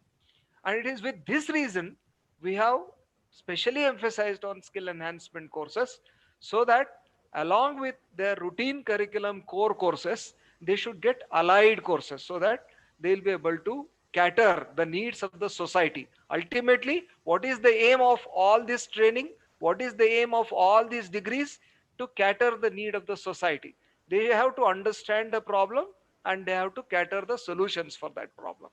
Then and then only the persons, whoever is employing you, or the, if you're starting your own startup, going in front of the public, and if you are giving them the facilities, then they'll be able to give you the money. So the very purpose of your career, so called withstanding yourself within this competitive environment, is to learn the skills. And therefore I appeal through this forum that all the students, along with the knowledge they cover within their overall learning, they should be able to refine their skills. They should learn practicals. They should be able to know the skills. They should be able to implement those skills at different places. Then and then only your brilliance, your uniqueness, your outstanding feature will be showcased in front of the world. Then and then only world will recognize you. Otherwise, it's just bookish knowledge is not going to help in any case. And moreover, the very purpose of this syllabus is to stimulate your minds as far as thinking is concerned. Mind you, all my dearest students, each one of us are being flavored or are being blessed by the Almighty by thinking process. Unless we stimulate thinking, विचार करण्याची जी शक्ती आपल्याला दिलेली आहे देवानी, unless we think over it and we find our ways out, we are not in a position to be called as human beings. I'll put it the other way. Because unless and until we implement this practically, it is not going to work out. So please, while learning the syllabus, you need to concentrate over your knowledge absorption, knowledge elevation, and also skill enhancement. So with these words, I'm just and every resource person, I am very much thankful to all the resource persons who have emphasized this aspect very clearly, and I think it has reached to the audience, and the discussions will continue, and the suggestions of any kind, you are all welcome to give the suggestions, because every creation, a syllabus is a creation. Every creation has its own way of improvement, and therefore we can go on improving it. But as far as content is concerned, we have kept it according to the B.Sc students and according to semester examinations, so that the core courses can be finished within the prescribed time limit which is allocated to it. So thank you very much for giving me this chance to talk to you, to take in this valediction function, and congratulations, Dr. Chavan sir and his team, for arranging this sensational workshop, which went on for about 4 hours, more than 4 hours around that. And this is going to be helpful for all the virtual listeners who were there and who have gone through this particular webinar. Thank you so much. Thank you. Thank you, sir. Thank you, sir.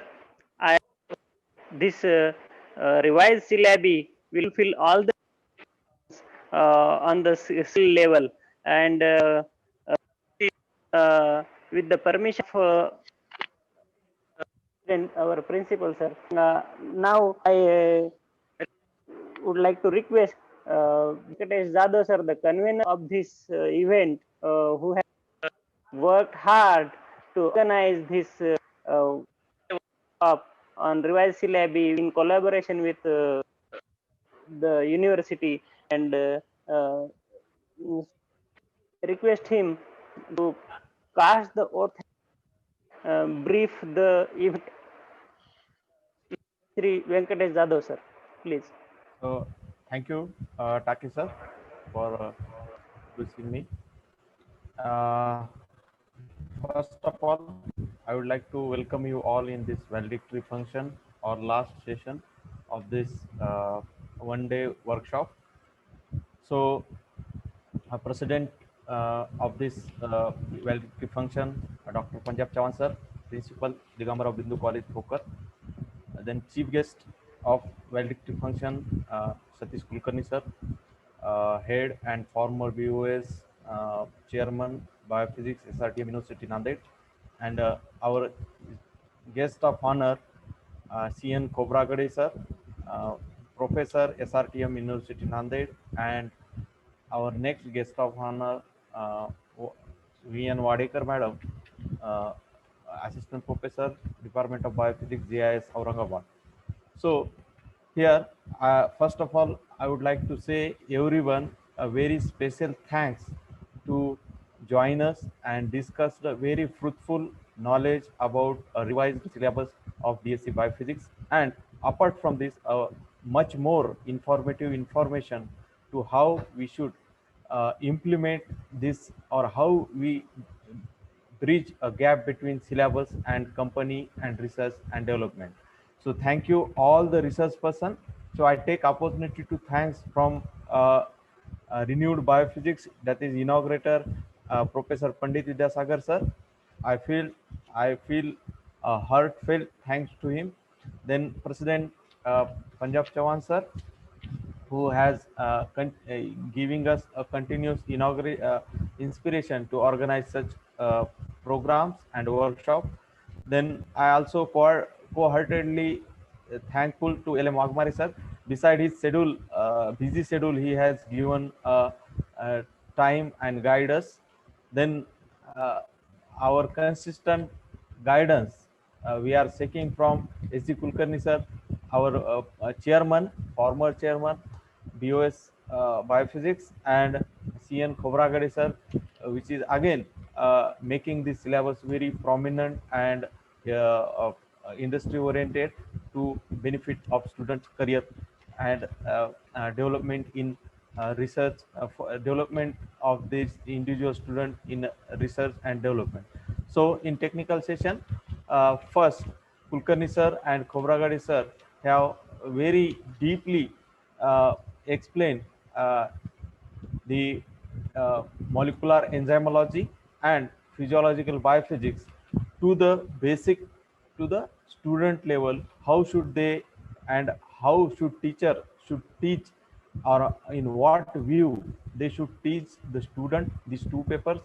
So it is very informative and thought-provoking lecture to teachers also and to students, to how to receive that knowledge and implement for your development.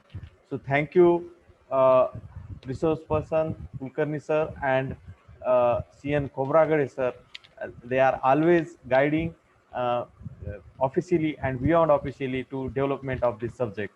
So I am grateful to Kulkarni sir and Khobragade sir for resourcing a first session. Now in technical session second, Wadekar madam, who has explained in very detail about molecular biology. So it is also a chance or opportunity to teacher to how to teach and molecular biology that he has, or that she has teached us during our PG days. So thank you madam for your same energy today also to explaining molecular biology in the importance in the syllabus and in enrichment of student knowledge. So next technical session is carried out by Dr. Sachin Holkar, a scientist. So from scientific view, he has explained the molecular mechanics in membrane biophysics. After that, Nisargan sir, who is just mixing biophysics, medical, and pharmacy by giving its talk on skill enhancement courses of toxicology and pharmacology. So at last, I want to thank Prashant sir, who has joined on the spot and chaired the person as a resource person. So I would like to thank all resource person and chairperson for chairing the sessions. Now, at last, I would like to thankful all teachers and research scholars and students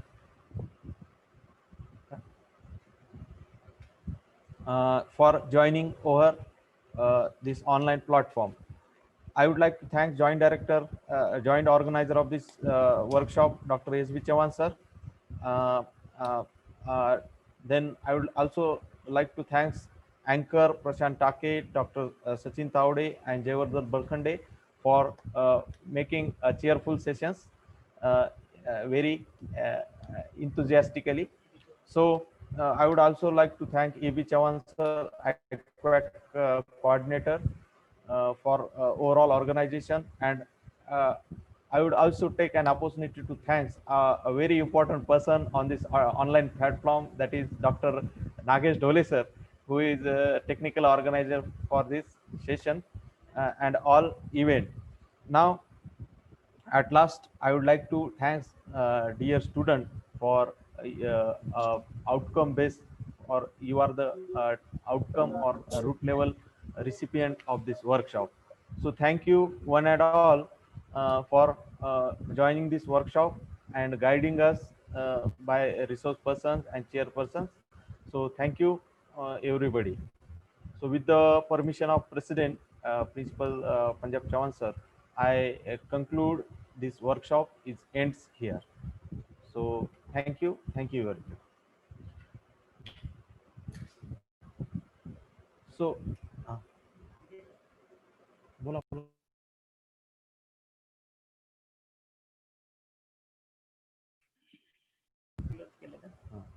ते सांगायचं राहिलं काय सांगायचं?